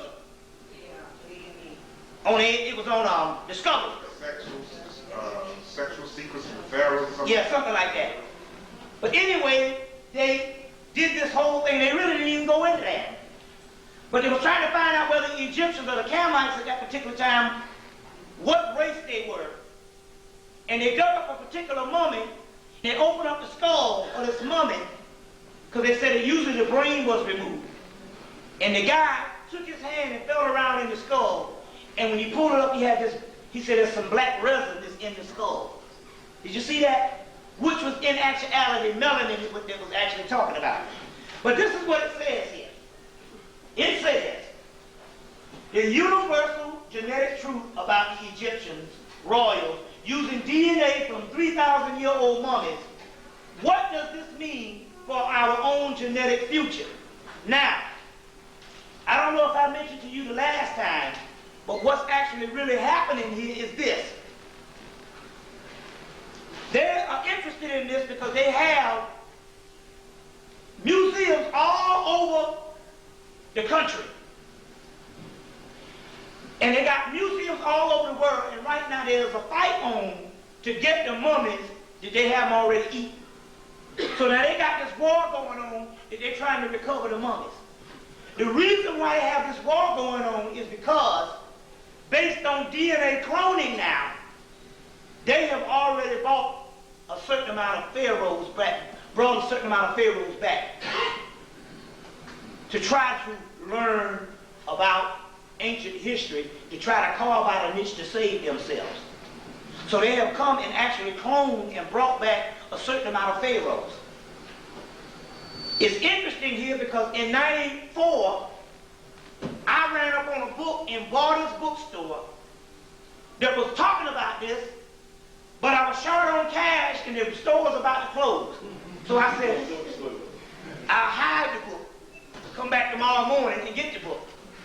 But for some reason, they must have was looking at me at the time, because when I came back the next day, the damn book was gone, and I never ever saw the book again. And it was talking about how they brought back Ramesses and they cloned Ramesses. The key is, there's only one problem about this. So now they're going in and they're taking these mummies and they're actually trying to bring them back to try to find information. The only problem is most of the pharaohs were honorary priests. They were in the mystery system, or what you want to call the educational system, but they were honorary. They were not high priests. So the information that they're trying to get, they can't get because you ain't never saw no damn high priest mummified. You see, and that's the key. They have different monuments on priests and different statues on priests, but they don't have any mummies on priests because the priests never mummified themselves. Because they can look into the future and they probably actually understood what would actually be going on in this particular time. So they didn't mummify themselves. You see, very key that that you understand that particular information that's going on. But I want to stress that you can go to the comic book store and get this particular information on this book called the Nephilim book. It costs about $20, but it has a whole lot of information in it. Now, last night I want to go back into this thing because I want to get into some mental alchemy at this particular time. What time is it, first of all? 20 to 10? Yes. Okay, look, you want to take, I'll tell you what we want to do. 25 minutes. You got, the people got food back there, so what I want to do is I want to, before we get rolling, I want to take a pretty little break. You go back and you can utilize some of the stuff on the table. And then when we come back, I want to get into the main portion of the actual lecture, and so we can deal with this and don't have to break no more. But I don't want to do it, and then we have have to break, and the people got stuff back there and all, and we don't deal with that at this particular time. So you do that, we're going to come back. We still got time. We got a lot more we need to deal with. We got to wait around for the alchemical portion dealing with the melanin that we need to understand on how you're going to access some things. Is, first of all, you need to go back and get the movie The White Buffalo, done in 1977 with Charles Bronson. It was also put out by Dino De Laurentiis, who was the guy who also brought you Dune. He was the guy that produced the movie Dune. The movie was put out 100 years after the death of Crazy Horse, which is very spiritual because now this was 120 years after the death of Crazy Horse, which was another brother that fought in the struggle when we say the Native American whole deal. And we say that because you know that 98% of the Native Americans was about this brother here of color in the turn of the century. Then all of a sudden, you start getting these particular white people now talking about their Native Americans and all. But if you go see any pictures of Native Americans starting around the turn of the century, they look like this brother here color. So that's very key that you understand that. But go get the white buffalo again, because you understand the prophecy of the white buffalo is also a spiritual prophecy that was also supposed to happen too. Also, we want to deal with one other thing too. Now at this particular time, what we need to start dealing with now is we got to start dealing from the heart chakra. Because the energy of Olokun, which is an energy that is now, Olokun is an energy, but also an Orisha that is supposed to be chained up under the sea. But it's a particular energy that would be released in the last days, and the energy would be dealing with undercurrent thoughts. So therefore it means also that you can't cloak anymore. If you're not real, it will show. You can't cloak or you can't doggone hide ulterior motives and undercurrent thoughts because the energy now won't allow that. And basically your own spirit now will tell on yourself because your spirit is actually the Olokun energy that is chained up, that is now in fact released. Very key that you understand that. The point I want to get into now, we're going into a whole nother rhythm this particular time. We're going into the science of the mind and what we actually need to be doing by another type of thought process. And that is this. That is this. Now, like I said, with this book, Philip Cooper, when you buy this book, The Magician, you're going to thank me. The ones who want books that go through the no-nonsense, you see. They go through the no-nonsense and get straight to the actual point. But the point I want to deal with right now is I want to deal with sacred dance. If you ever see melanin, melanin is also called chaos. Chaos. And melanin looks like some stuff that looks like this. It's chaos. It's chaos. Which means that this particular energy cannot be put in a box. And when you try to put this in a box as far as trying to put it or name it or put it in one type of system, you kill the energy. And what I mean by that is our energy does not deal with one type of structure, fundamentalistic way of thinking or fundamentalistic way of looking at your higher self through religion. The moment you try to bottle the melanin or try to put it in one type of category, you lose the whole meaning of it for the simple fact it is that which cannot be named. And it is multidimensional. So what that means is we get into doggone debates on whether we Moorish, whether we Camite, whether we Islam, whether we Christian, whether we this, whether we that. That's because we were all that at one time. The key is because you were all that at one time, and you were something way more than that at this particular time. Because you were all that at one time, you must understand that to put it as a variation as 1 degree, I'm just a Moor, or I'm just Islam, means that you break it down and you don't understand the concept that you are even greater than all of that which came before. Now the key is that what we're dealing with here is this. When we're talking about understanding chaos, how can you put a name on this? It is that cannot be named. So therefore, the white boy understands that you get into the cultural argument on the different variations of what you want to call yourself and what you want to be as, and what you want to worship. I only want to study this one discipline. Well, the white boy realized, he said, hell, I didn't come from none of that. And ain't nothing on the doggone earth I invented.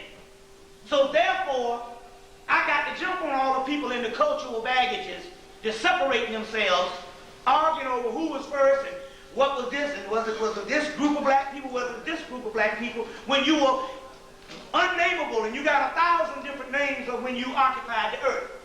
So by him understanding, by him being an outsider, he studies it all. And that's how the melanin works. Soon as you just say, well, I just only study Egyptian. What the fuck is that? You automatically kill it. I just only study the Moorish thing. I just only study the Islamic thing. You automatically kill, which is melanin. So what it is melanin is a multidimensional type of energy. So therefore, the ancients knew that they would show you multidimensional types of deities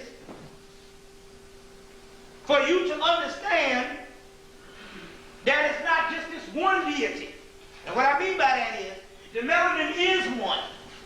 But just as it is one, it is not just one concept. It has different attributes. So therefore, to understand a multi-deity panel, what you call a pantheon, or you call polytheistic, is the great way the melanin works. To understand the different mythological stories is the way the melanin works. To shut it down and to start worshiping and to start saying, hey, it's all about being humble and being submissive in these particular, what you call organized religions. If you shut it down like that, you don't learn anything and you become stagnant. So therefore, these work better, the melanin works better on a multi-deity principle. You get what I'm talking about? Which means that you got to put all of it together and you got to study it all. Case in point, one of the keys which makes melanin function even better is dance. Now what the European has done recently, he has come in and he has studied that every time you used to dance and get down, some of them would get sick. Yes. On the other hand, you used to heal yourself by dancing and getting down, and this was a system that you used to have. Okay, now. So basically what he has done now is he has modified the music to even your rap music now has a slow tempo. You can't really dance to it. So you can't really release the energy.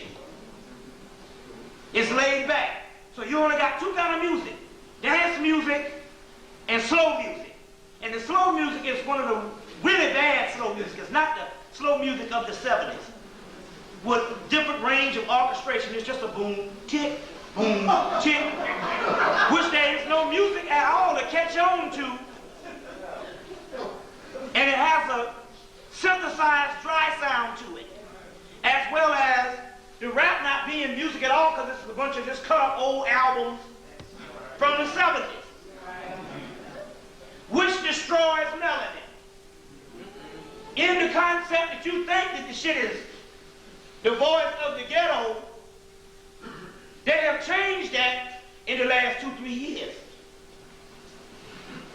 The only reason why you don't think so is because you're used to the shit. And you just get used to hearing something, that's all you got. But anyway, you used to dance, and the dancing would get in touch with the multi-deities or the multi-system of the brain. Now let me explain something to you here. You can understand this particular information. Dance is the most direct form of expression. For many native people, it is the direct access to the gods, or in this case, the deities. Because like the sister said that the word God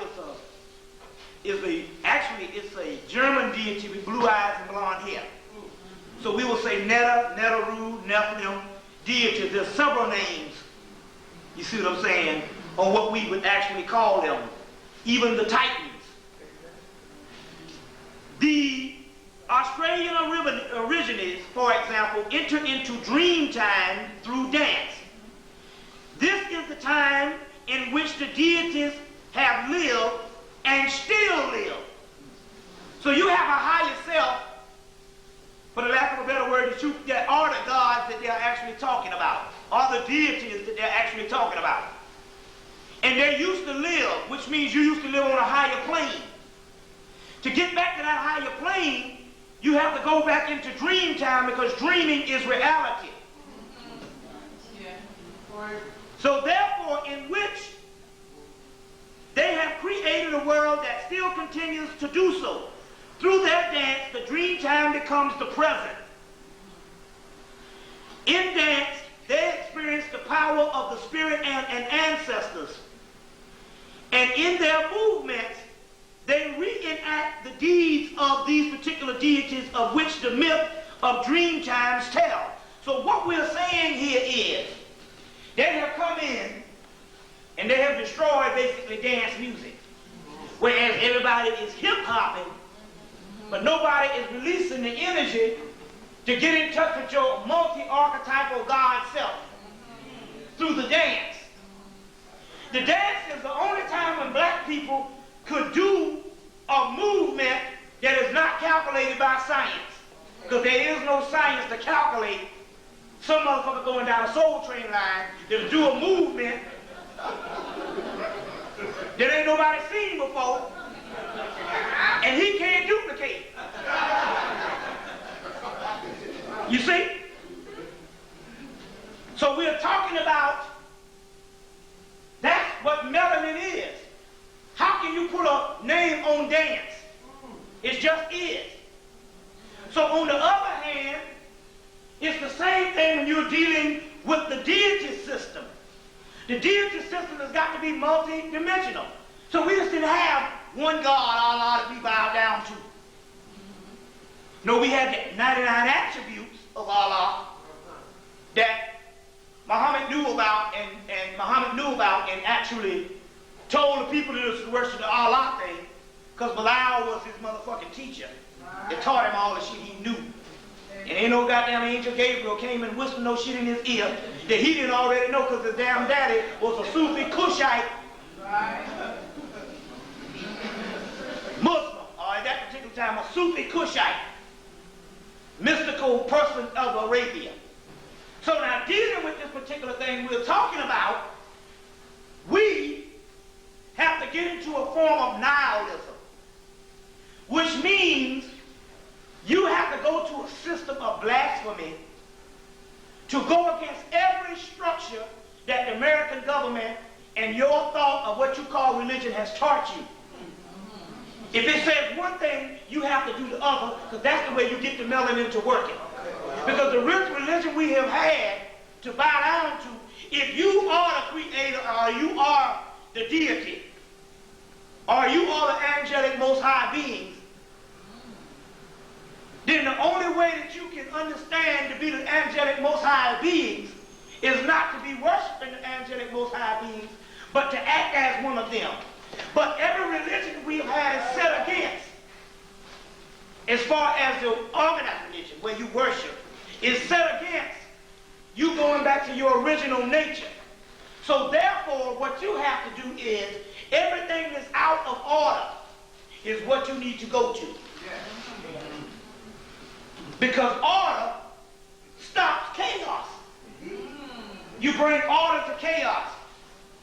Well, we brought order to chaos for a certain reason a couple of million years ago. But this particular realm is gone now, so we must disorganize chaos, which you're good at anyway. Disorganization. CP time being one of them. When we get there, that's just the way it is. You see?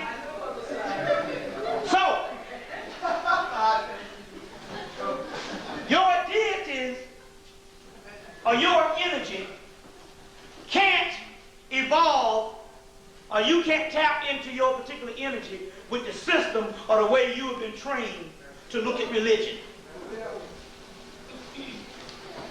You see what I'm saying? Oh, they used to worship many gods.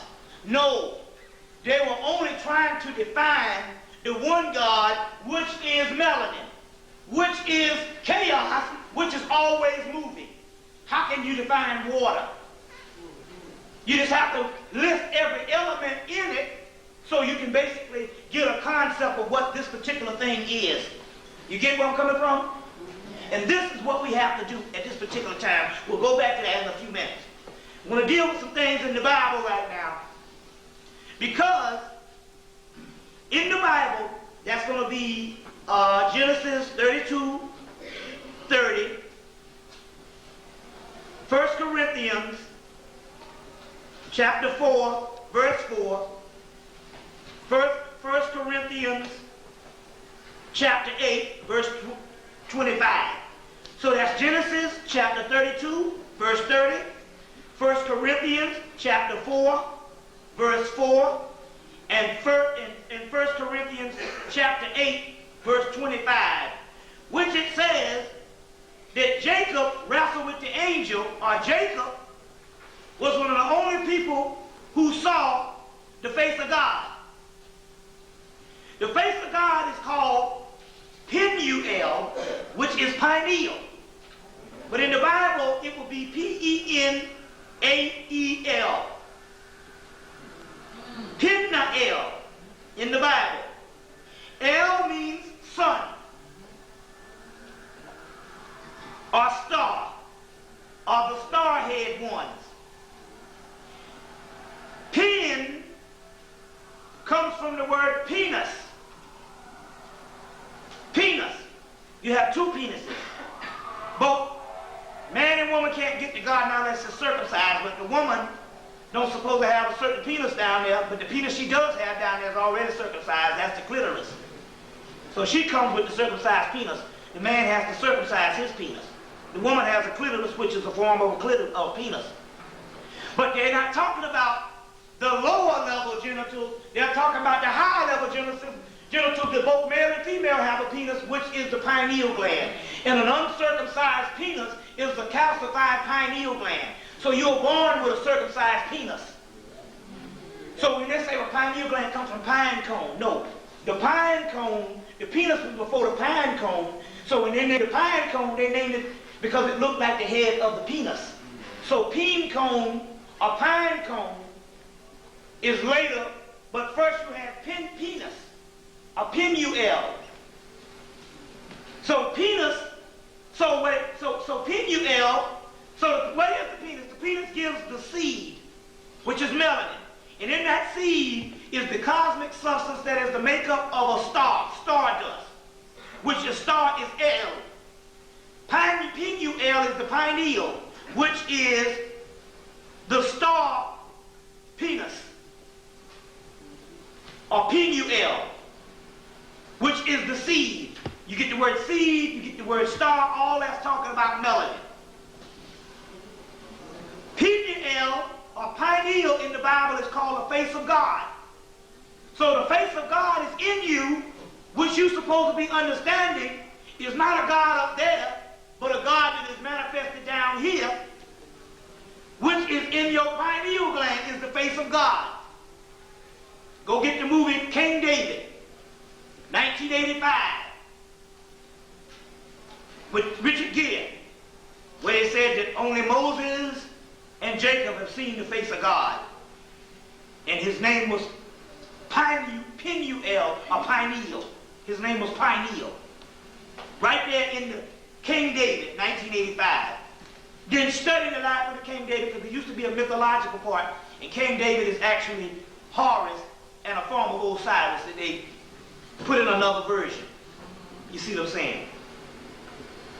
But David, in the movie and in the mythos, slew Goliath, which is the giant, with a slingshot, but what really killed him? A pebble. Right? The mystery is metaphysical. Goliath means, in actuality, the artificial realm that we're stuck in. in the artificial government that oppress us. But you can't slay that government with a bullet because he got more bullets. You can win the battle, but you can't win the war. But you can slay him with a pebble. Well, what is the pebble? The pebble is a stone. And the stone is called a philosopher's stone, or the stone that the builders rejected will become the cornerstone. And the philosopher's stone is nothing but the breakdown of melanin. So when Goliath slew David, Goliath was slain by David by a stone. It was talking about David. The Star of David is two inverted pyramids. As above, so below.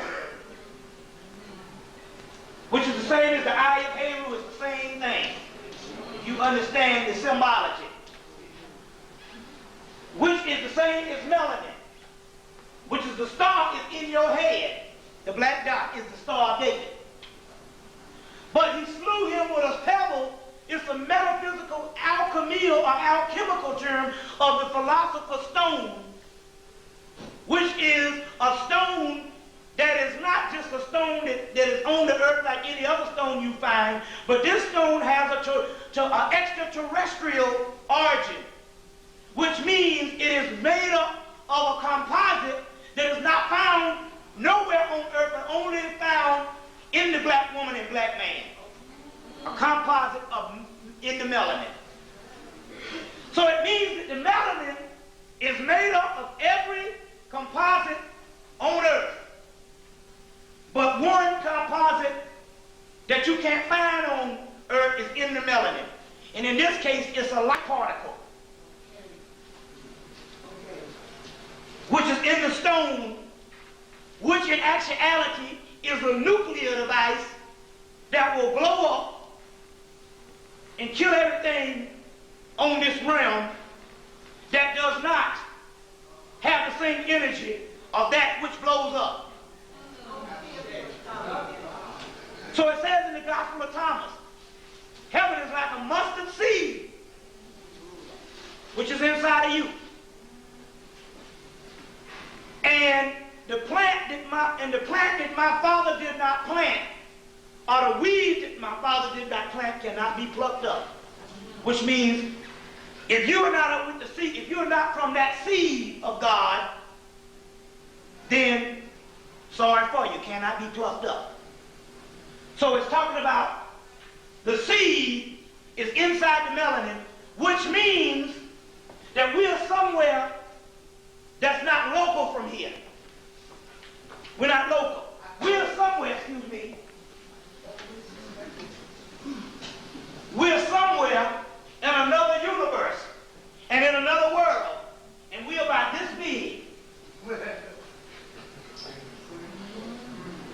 But in this particular atom, or atom, or aton, same thing, atom, atom, or seed, is a whole universe. Go back and see Men in Black. How many people saw the movie Men in Black? You got to see these movies.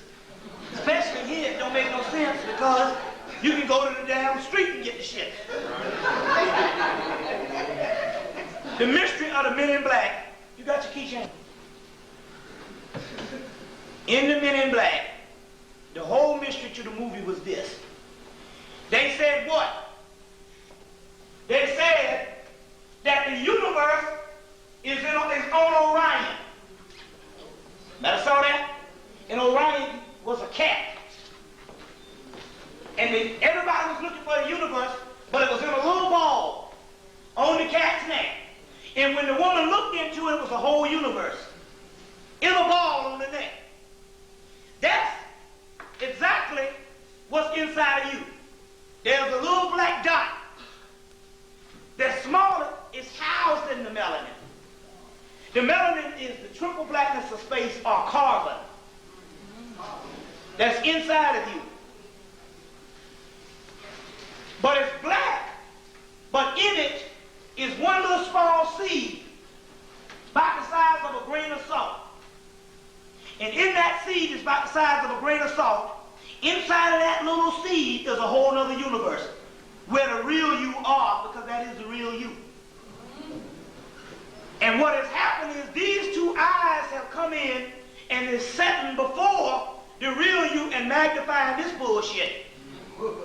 And that's when they say, we used to be gods and we used to be the entities until the giants came, which means now this illusion is magnified and it's blown shit up, and you can't see the real you or the real world because of this shit here is taking the place and covering it up. The veil. But you are in a seed somewhere in another dimension, and you are dreaming from this seed out into this particular dimension, and now you stuck thinking that this shit here is reality when you over here. But this particular seed is the most powerful thing in the universe. It's serious deep. That's your spirit. It's the most powerful thing in the universe. And it's an atom. And this atom, once activated, can blow up everything that is not of the same origin of this matter, of this atom. So therefore, that which is not in the same origin of you will have to be eliminated from this particular seed. That's the role of alchemy. We'll get back into that particular part. We just got to think, change the way of what we're dealing with at this particular time. The Ark of the Covenant. The Ethiopians built a physical chest that was in Ethiopia that they got from the mysteries of Osiris or Asar, which is when Osiris was cut up, or Asar was cut up into 14 pieces, but at first, and thrown into the catfish, thrown into the Nile, and the catfish ate the peanuts. You got to go and read the mythology. Before that, when they first killed him, they shut him up in a chest and nailed the chest shut and threw the chest into the Nile. First of all, they invited him to the Last Supper. The original Last Supper was when they had a party and they invited Osiris to the party, and then they killed him. And they also do it in some certain mythological Shakespearean plays, as well as some other things where they invite a person to a party and kill him. Mafia does that too. The mafia does it. Give you the kiss of death. But anyway, in this particular chest, they shut his body up in this particular chest, and they floated down the Nile. The ancient priests in Egypt, or Kemet, used to build this particular chest of Osiris. The Hebrews, because Moses was a defective priest from the priesthood of Osiris, or Osir. You can get the book Moses, Pharaoh of Egypt, by Ahmed Osman. Ahmed Osman. You're gonna have it. It's put out by HarperCollins book company, but they have also a international label. I can't think of the name of it, but it's Moses, Pharaoh of Egypt. Also get the Moses Mystery. The Moses Mystery. That's real popular right now. But he was I can't think of the guy's name, Moses Mystery. But anyway, the chest, they used to build this chest in Kemet. The Hebrews learned how to build this chest. Now it's interesting because the white boys followed the direction on how you build this so-called Ark of the Covenant in 1967. And they actually built one at the University of Chicago, and it started thundering and lightning and shit. And the United States Army rushed in and made them tear it down. But the key is, if anybody go and see the Raiders of the Lost Ark, the movie, Steven Spielberg studied the occult. You will see the chest. Oh, I can get it straight. You'll see the chest. Let's say it's the chest, which is the chest of Osiris, which is the the same Ark of the Covenant. And on the chest, you will see two angels with, let's see if we can get this right. Two angels with their wings on the chest. Anybody saw this movie? Anybody see the Ark of the Covenant? These two wings are the wings of Ma'at. You ever see the goddess Ma'at or Ma'at? And you see the two wings? These are the wings also of Ma'at. They're showing that this particular chest came out of Egypt or Kemet. But it also means this.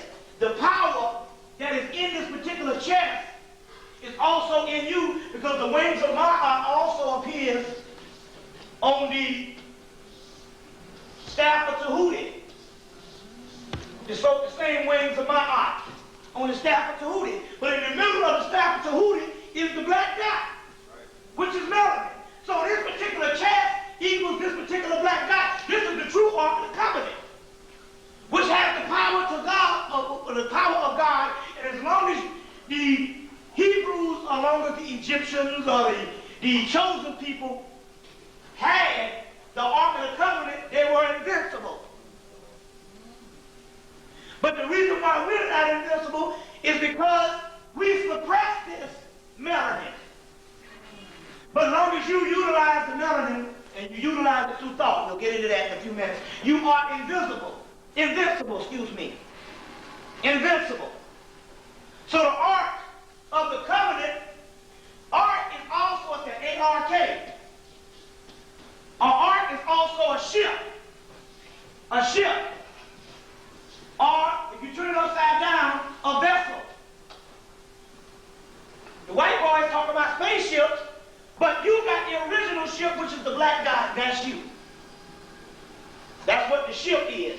And some of the things you see in spaceships is actually us as entities that can take on any form. So this is also called the Ark too. So the Ark of the Covenant is also the black dot. Is what it's actually dealing with at this particular time. So now, dealing with some other mysteries, we got a lot to cover. It took them 500 years to produce and put together the complete story of Jesus. It says that what people know about Jesus is different than what is the really scholarly view about Jesus. The entire Bible has less than 2% of the teachings on Jesus, period. So that means, in actuality, you know that the book was borrowed from somebody else. When half the book is less than 2% on the whole teachings of Jesus, but yet the Christian is all in love with Jesus because he don't understand the science behind it. The science behind it. Now, we're dealing with symbology here tonight before we go into the other part. This is real crucial that you understand this in the Egyptian symbology. Try to understand this. Here's another. In Egypt, or in Kemet, you have 3 pyramids.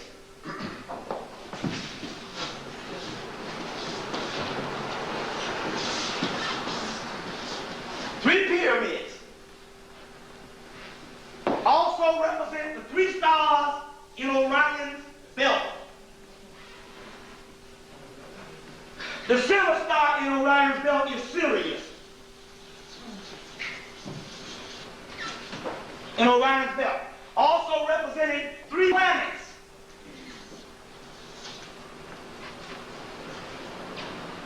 The 3 planets is Mars, Jupiter, and Saturn. Mars, Jupiter, and Saturn. Also represents Aset, Isis, Horus, Heru, and Osiris. So for the Greek translation, it would be Isis, Osiris, and Horus, the first Trinity. So, this is Heru, Horus, in the middle pillar. This is Isis or Aset. Let's put Isis. Or Aset. Let's put Aset. Let's put Heru. Aset. And Asar. You are Asar, or you are Asar, which is and It also represents the mystery. How does this break down with us? The mystery of this is, I said Isis represents the pituitary gland. Osiris represents the hypothalamus gland or region. And Heru, which is light, represents the pineal gland in the brain.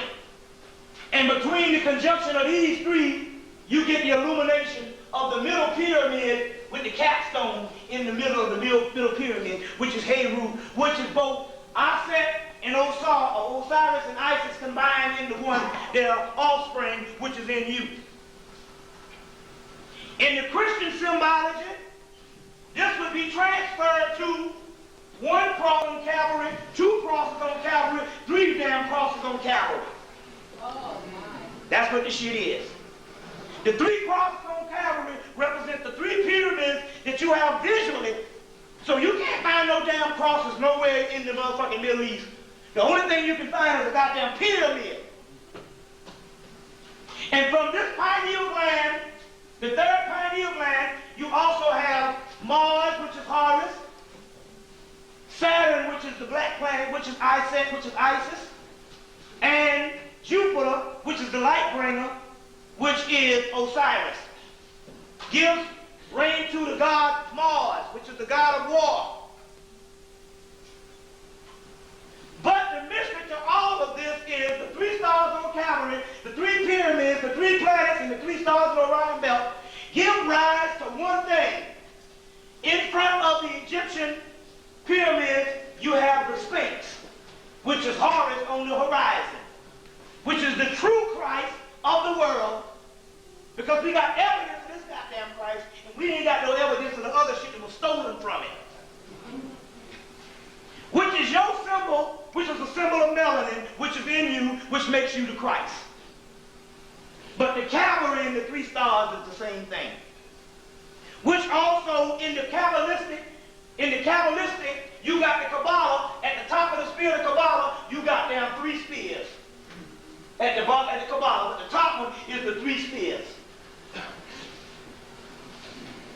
Which is Keva, which is Horus, which is Bina, which is Isis, which is Saturn, and then you have the universe here, wisdom, Hakma, or Shakma, which is actually Osiris, wisdom of Osiris, or Osar. These are the mysteries of what they're actually dealing with at this particular time that you must understand. But in the movie, The Men in Black, they showed this little ball around the cat's neck.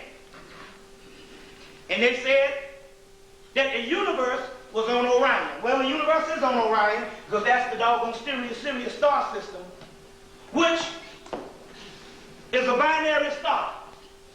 You got Sirius A, which is the brightest star in the sky. Now, everything out there ain't nothing but a hologram of what's going on down here. You just don't understand that. Everything that's going on down here is a hologram. Up there that you see is a hologram of what's actually happening down here. So you got the brightest star in the sky, which is Sirius, which is Greek for Osiris, but Sirius also. It's also Isis, it's also Aset, it's also Anubis, and what it means is all the gods come from Sirius, which is another dimension other than getting in a spaceship traveling here. You must understand. When we get into question and answer, we can entertain a lot of these things, so bring them back up in question and answer. But the key is, you have Sirius, which is the brightest star in the sky. Then you have Sirius B, which is the smallest thing in the universe, which travels around Sirius A every 50 years. In actuality, there is only Sirius B. Sirius A is the brightest star, is the illumination of Sirius B. Just like you have a black dot on the inside of you, and when it illuminates, you have a crown chakra. So Sirius A is only a reflection of Sirius B. So in the movie, they said the universe was on Orion's belt, Sirius. Because everything is in this particular dimension Sirius. Because the whole astronomical thing that you learn in school has nothing to do with how the real universe works. The real universe is called a magical universe, and that's only a hologram. And the white boy tried to explain that based on space and time. There's no such thing as space and time. You'll understand that in a few minutes when I get into the time thing. But the key is, they said the universe was on Orion's belt. And then Tommy Lee Jones had to go shake down this little dog to find out what the fuck was going on. And the little dog was an alien. He said the universe is on Orion's belt. He said, what does that mean? So what? What does that mean? He said, you earthlings, you think that everything that's important has to come in a big size. It's got to be big. The big ain't nothing but a hologram. That's a manifestation or an emanation of something that is smaller, or something that is unseen is so small, which is the unseen real. Which is the real shit. White man put out a book called The Black Goddess and the Unseen Real. Stayed out about 2 years and ain't been out since, in 1988. The Black Goddess and the Unseen Real by Peter Redgrave. Came out about a year. Went the first run, they took it off the market. Because he says up in there that the black man and black woman observes nature. And then they can learn from it because the nature was put here, or anyone that created it, so, but the energy that's put into nature is there for them to learn how to rule nature, or how to coexist with nature. The white man has to dissect and cut up, because he don't understand shit. Always cutting up. Instead of just looking at the damn movements, you can find out all the shit you need to know. And it's talking about the unseen real. He was talking about the triple blackness of space, which is actually a feminine element. It's the material of the womb of the universe. Now going back to this, he said, you little fool, you think that everything got to be in a big size. And so Tommy Lee Jones say, so what? Okay, I agree. What's the big deal about this little shit around the cat neck? He said, you don't understand. He said, that little ball around the cat neck, which represents the little black dot inside of you, is the greatest type of subatomic energy. Which means that this greatest type of subatomic energy is fucking melanin, and you walking around with the goddamn shit. And you can blow this whole thing up, but you don't know what the fuck to do. Because you think that the physical body is you, and it ain't got shit to do with you. You see what I'm saying? Go and study the movie.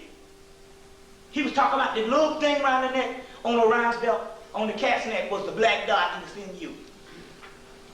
But in the movie, he turned around and he said, I've been in the business for a long time, kid.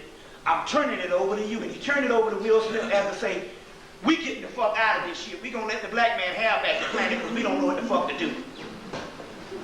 You think I'm lying? They did the Spawn movie. The guy who was supposed to have kept the evil forces from coming in, from ruling or really taking the earth, he said, for 400 years, he said, I'm giving it up. This is all for you. And gave it to the black man. They relinquished the rights and gave it to the black man twice.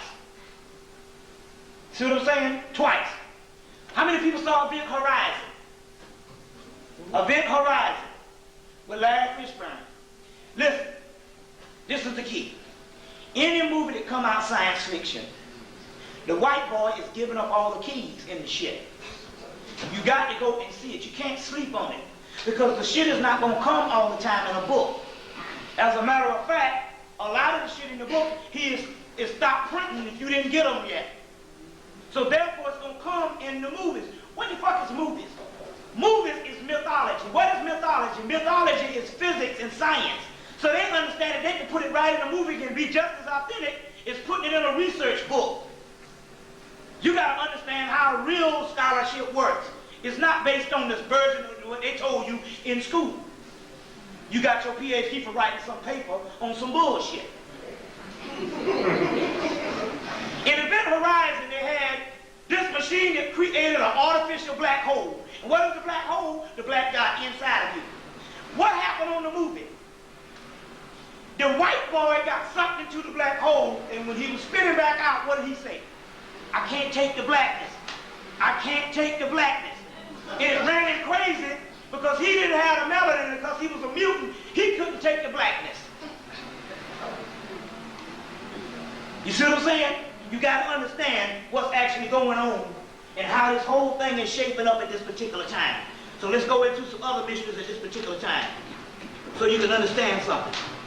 Now Hemmitt Bernardo came and he told you all about the Hale-Bopp thing last year, or this year, the whole 9 yards, so he's covered that. But the Hale-Bopp thing was one key in the mystery of the comet that was supposed to come, because in the Zohar, which is the written Kabbalah, they talk about this comet that was coming in the last days. In the Celtic mystery, which is your mysteries of Excalibur and the Arthurian mysteries, they talk about the last days when what will come is a dragon's tail. The dragon's tail, which is the comet. But when the comet comes, it says, after the comet comes, the comet will come and will get in a fight with a star, or a flame, or a star. It's the mystery of the flame and the star. The flame is the comet, which also represents your kundalini, because everything that's going on in the heavens is going on in your body. Look, we have passed the comet stage. We are in the other realm at this particular time, because the comet is coming and going. But outside it acts as a sign. Inwardly is a combination of your spirit illuminated. The flame is the kundalini inside of you that you've seen on the staff of Tahuti. You've seen the staff of Tahuti Medical Association. For the people that see, that's the Medical Association. You've seen the staff of Tahuti. You've seen the flame. The flame is the energy inside of you, which is a cosmic fire that shoots up your spine. So when you saw that comet, that was a reflection of something that's going on the inside of you, which is the kundalini energy rising. That's why they had to start killing you off. The star that was supposed to get in a fight with this flame is the star, is the black dot that is illuminating us. That's the star. But if you notice, this particular symbol is also a symbol of the double helical structure of the DNA. You see, it's what it is, the double helical structure of the DNA. So the star and the flame that they're actually talking about is, in actuality, what has also happened in the Hale-Bopp mystery. Now, how do we know this is true? Because there's an Etruscan man. The Etruscans are the original people that started Greece and Rome, that the Indo-Europeans came down and took the society like they did with the Native Americans and plagiarized all the shit and said that it was their language. When the Etruscans are the motherfuckers that taught them how to speak. Because Count Boney said that we even had to teach them how to speak. And the Etruscans is nothing but another form of the Phoenicians, the seafarers. And these are the people that started Greece and Rome. You see what I'm saying? Also in that paper that I gave you, that document, they say that they are mumbling, which means that they can't even talk. They're always grumbling, which is talking about they can't even talk, the white man. So, at the funeral of, Julius Caesar? They was all rejoicing because there was a comet that came in Rome at the time of the death of Julius Caesar. And they had already had a prophecy of when the comet come, the end of the world was coming. But anytime the end of the world came in the ancient time, or the thought of the end of the world coming in the ancient time was a great rejoicing period. That means that you don't have to do no more time on planet Earth, in this jail cell, in this prison camp. And you'll be released back into the God that you used to be, or the deities or the energy force that you used to be. Go get the movie Dark Crystal and you'll see all the shit I'm talking about. They put it in one fucking movie, The Dark Crystal. That's if you don't own shit. You need to go down to the damn child section in damn Blockbuster and buy the damn Dark Crystal or wherever the hell you go. They set wherever they sell videos and buy that. Because everything, the crackers worked on that shit for 5 years. So they ain't working on no child movie for 5 years. They just put it that way so it can fool most of the people that don't know what time it is, the Dark Crystal. All the shit I'm talking about is explained in the Dark Crystal. But anyway, they were rejoicing back in Rome during the death of Julius Caesar because there was a comet in the overhead at the same time. But the Etruscan man, which was the original people of Rome, stood up and said, no, that is not the comet. He said, it's going to be a comet going to come in the end days. It's going to be the one that will be the end, but that won't be the one.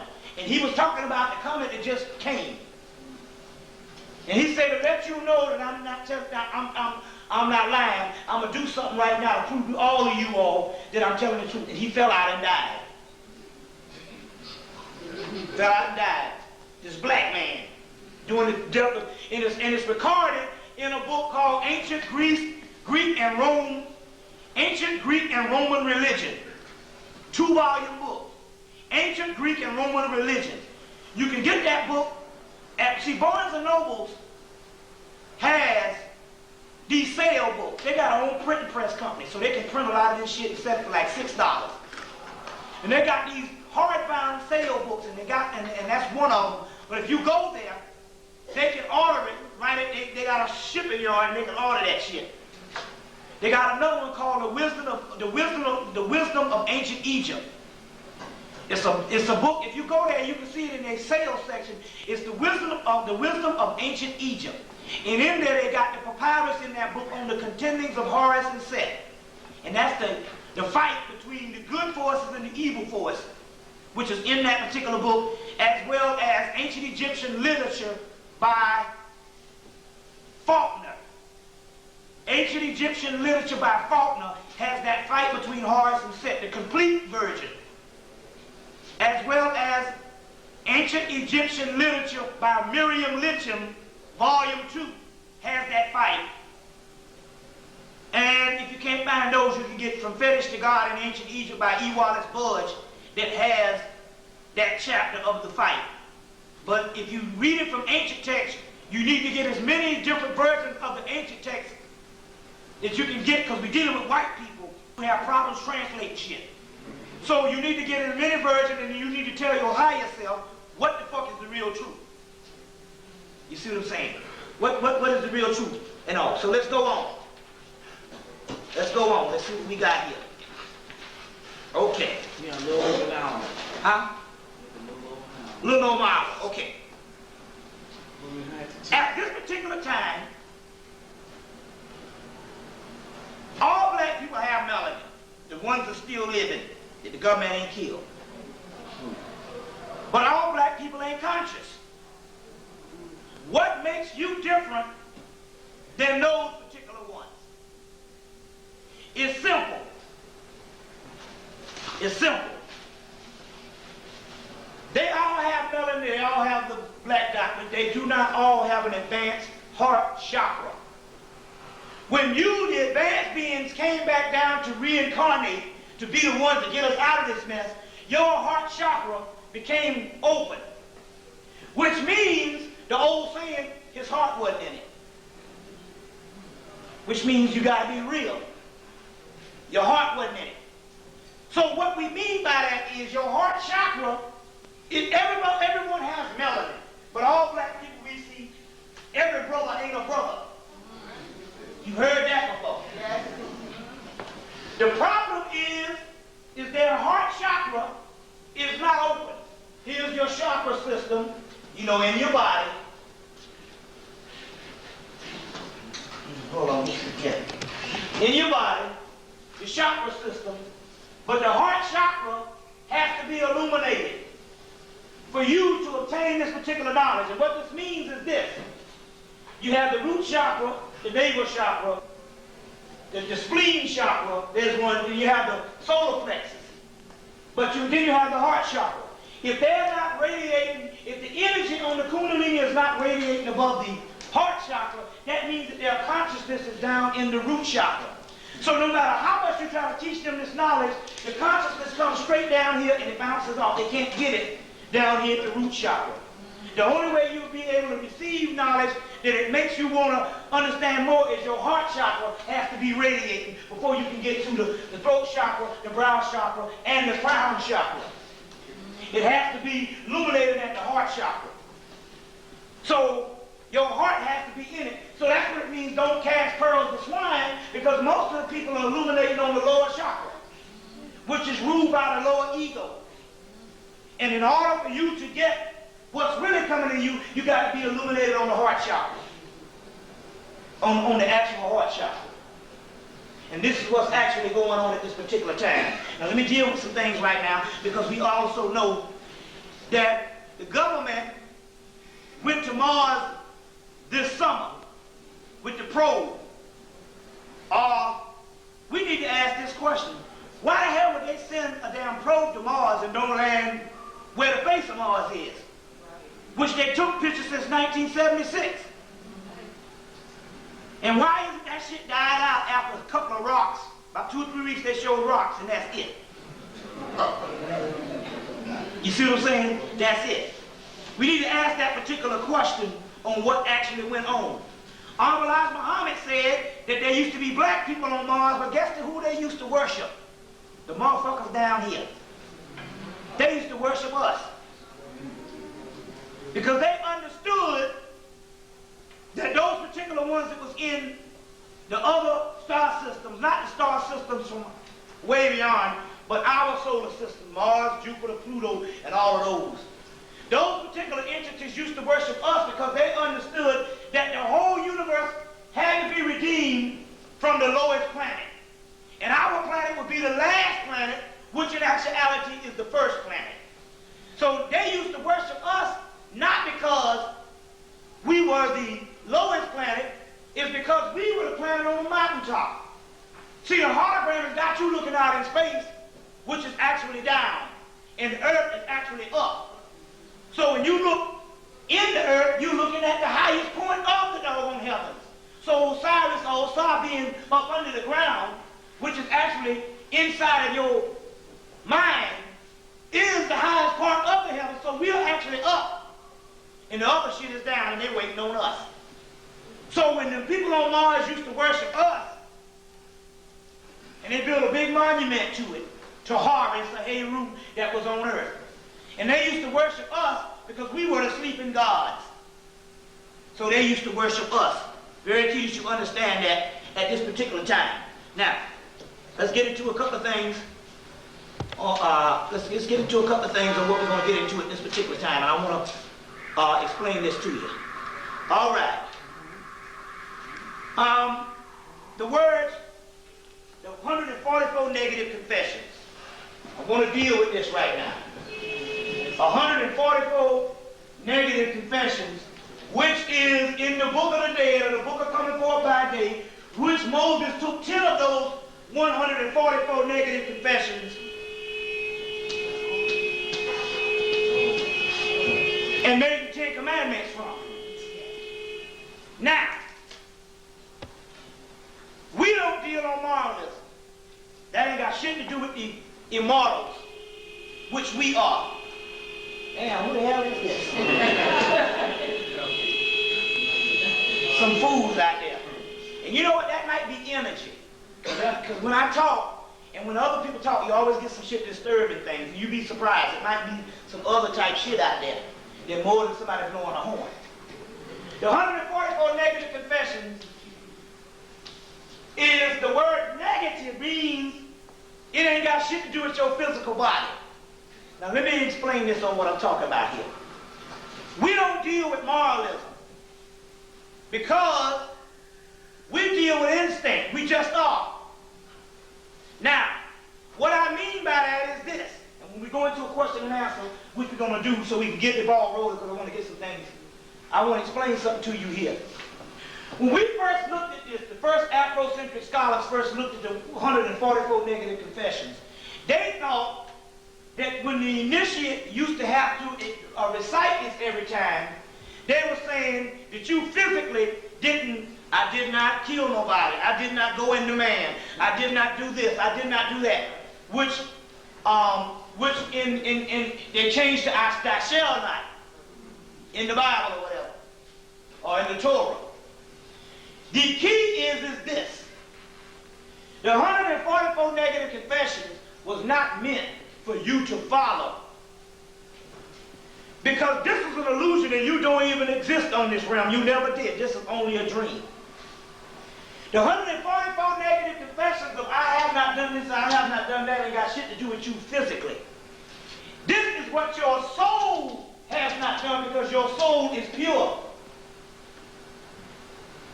And your soul has not done it. Because hell, if it was left up to your physical body, we would fail 100. We got 144 of these motherfuckers to do with all the impurities and all of the doggone passions we got down here.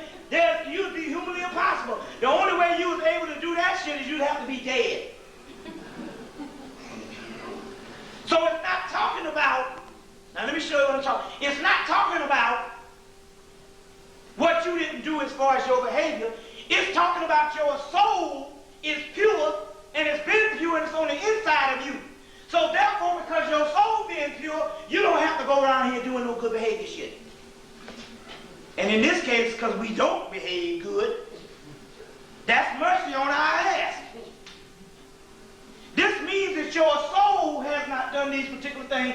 So the Book of the Dead is not talking about what a person is supposed to read and take a moral code and a moral law and live his life by.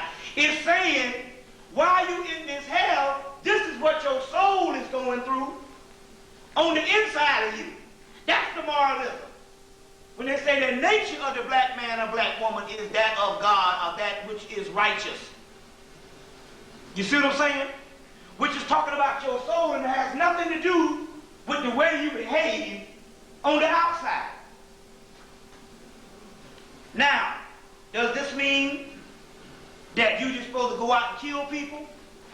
In our rightful habitat, by us having a soul, going out and doing the shit we do now is not our nature anyway. We wouldn't do that shit anyway, because it's not our nature. Just like a damn cat wouldn't jump in the damn ocean and swim. He would have to be taught that shit. You get it? So the key on what I'm saying is on all this biblical myth and stuff, and all of the holy books that you think, it's not on how you behave on this realm, it's how your soul behaves in another realm, because your soul is the essence of the Most High. You get it? It is the essence of the Most High, and it has nothing to do with you on this particular realm. Now, so in that case, then what is it that we need to do? What is it that we need to do? The key is, the first thing that we need to do is, I want to read something to you. First of all, let me read this to you. This is called Gnosis in Time.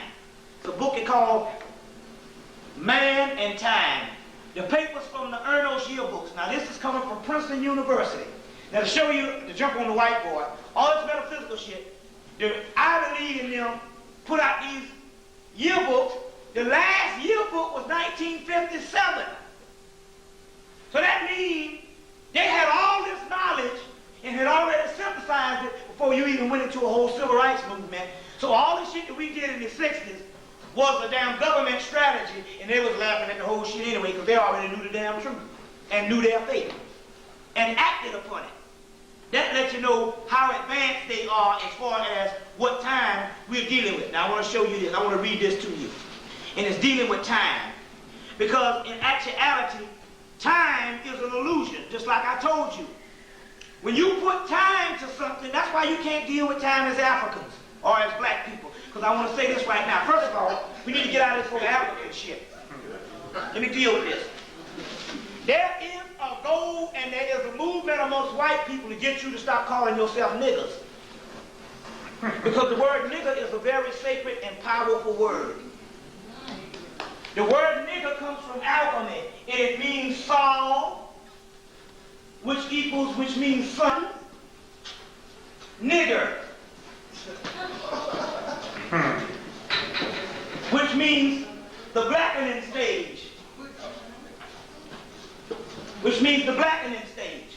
Saul nigger. It's an alchemical term. You can get it in a book called, there's a little book by the woman, she wrote the Book of Lilith. Her name is something Coltube.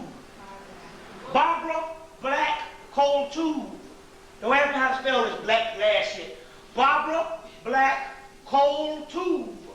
She wrote the Lilith book, and she got another book out called Solomon and Sheba. Saul, which is son. Amen.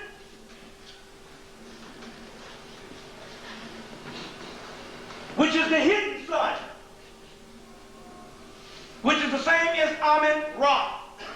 Ra is son, Amen, which means hidden son, which means the black dot. Saul, which is son, Amen, Solomon, which is the hidden son. So Solomon is Amen Ra or Osiris, or Osea. Osea in his illuminated form is Amen Ra. Sheba, the queen of Ethiopia, is like Shekinah, Maya, Sophia, or Aset, Isis. It's a mythological story that got out of hand and somebody made it, try to make it historical. But in there, they talk about alchemy, and in that little book they got the stuff in there called, one of the part of the blackening stage which makes melanin black is called Saul Nigger, the black sun.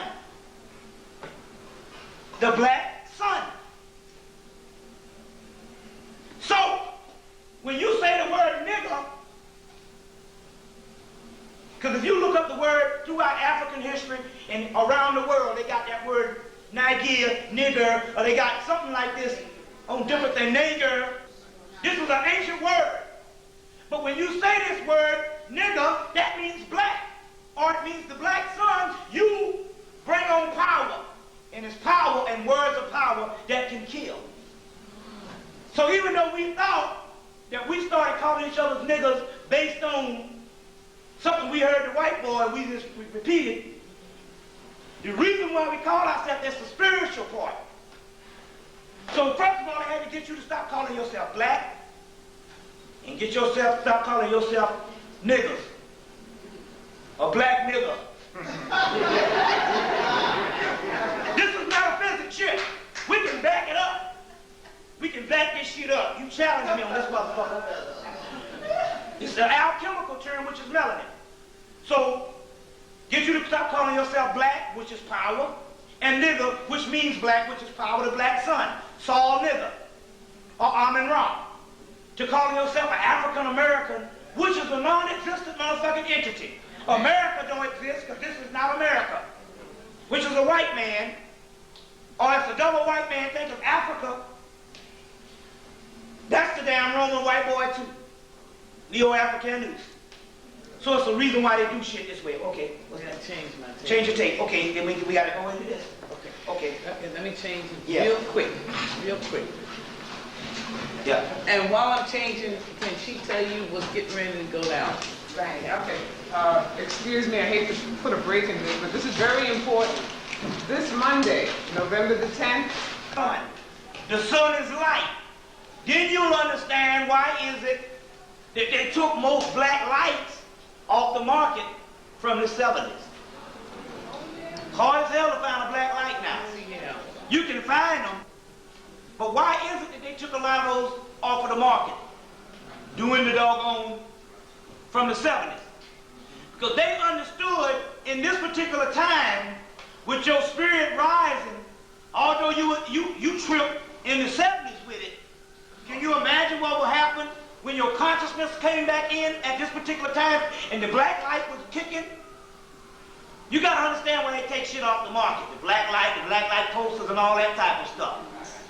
Because they don't want you to tap into a certain amount of things, and the black light could actually open up certain dimensions for you, a certain cosmic consciousness. So the fix is in now.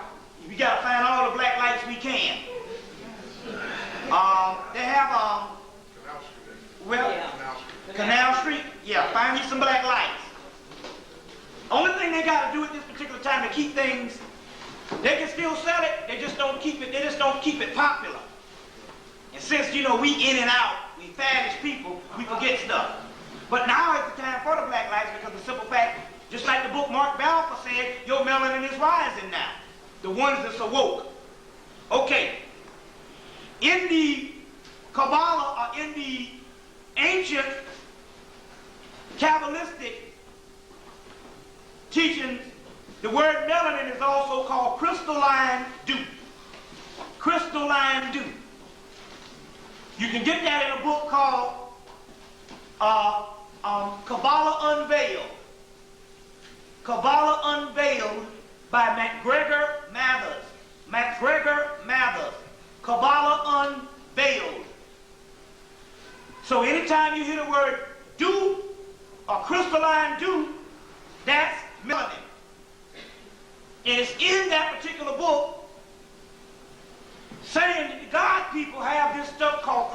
9 do, which is melanin. In that book, Kabbalah Unveiled by McGregor Mathers. Remember that particular one. Now let me deal with this time thing right quick, and then we're going to go into a question and answer. And also, the science of melanin is broken down in the I Ching system. And if anybody have ever looked at the I Ching system, you will see these little lines and these little dots in the I Ching system. That is the way in the pattern that how melanin is formed, or how melanin actually is activated. And there's a book you can get called The Tao of Chaos. The Tao of Chaos, or the Tao of Chaos. What's Tao? T-H-O, what's Tao? T-A-O, of Chaos. And in the book, it's a scientific study of melanin and how the ancient Chinese, because you know the original Chinese were black, with the I Ching system that came by way of Samaria up into doggone Asia, and your I Ching system is in actuality the study of melanin. You could also have divination from the I Ching system, just like you can from the tarot. So the major arcana in the tarot deck is the study of melanin. Is the study of melanin. In the major arcana in the tarot system is the study of actual melanin. So it was made, so the divination where you read the cards, that's a secondary shit. You're supposed to take the tarot system and try to learn the archetypes of the arcana, because it came out of Egypt and ended up in Europe. How did it end up in Europe? The fucking Moors brought it there. Just like they brought classical music. So now you can take classical music, and I swear your pineal gland will start pulsating if you listen to classical music. So don't say I don't like that shit, because whether you know how to like it or not, it's on the background of most damn movies you hear. So when you get into it, you say, oh, I remember this. I've been listening to this since I was a child. So classical music was brought up by the Moors. The tarot was brought up by the Moors.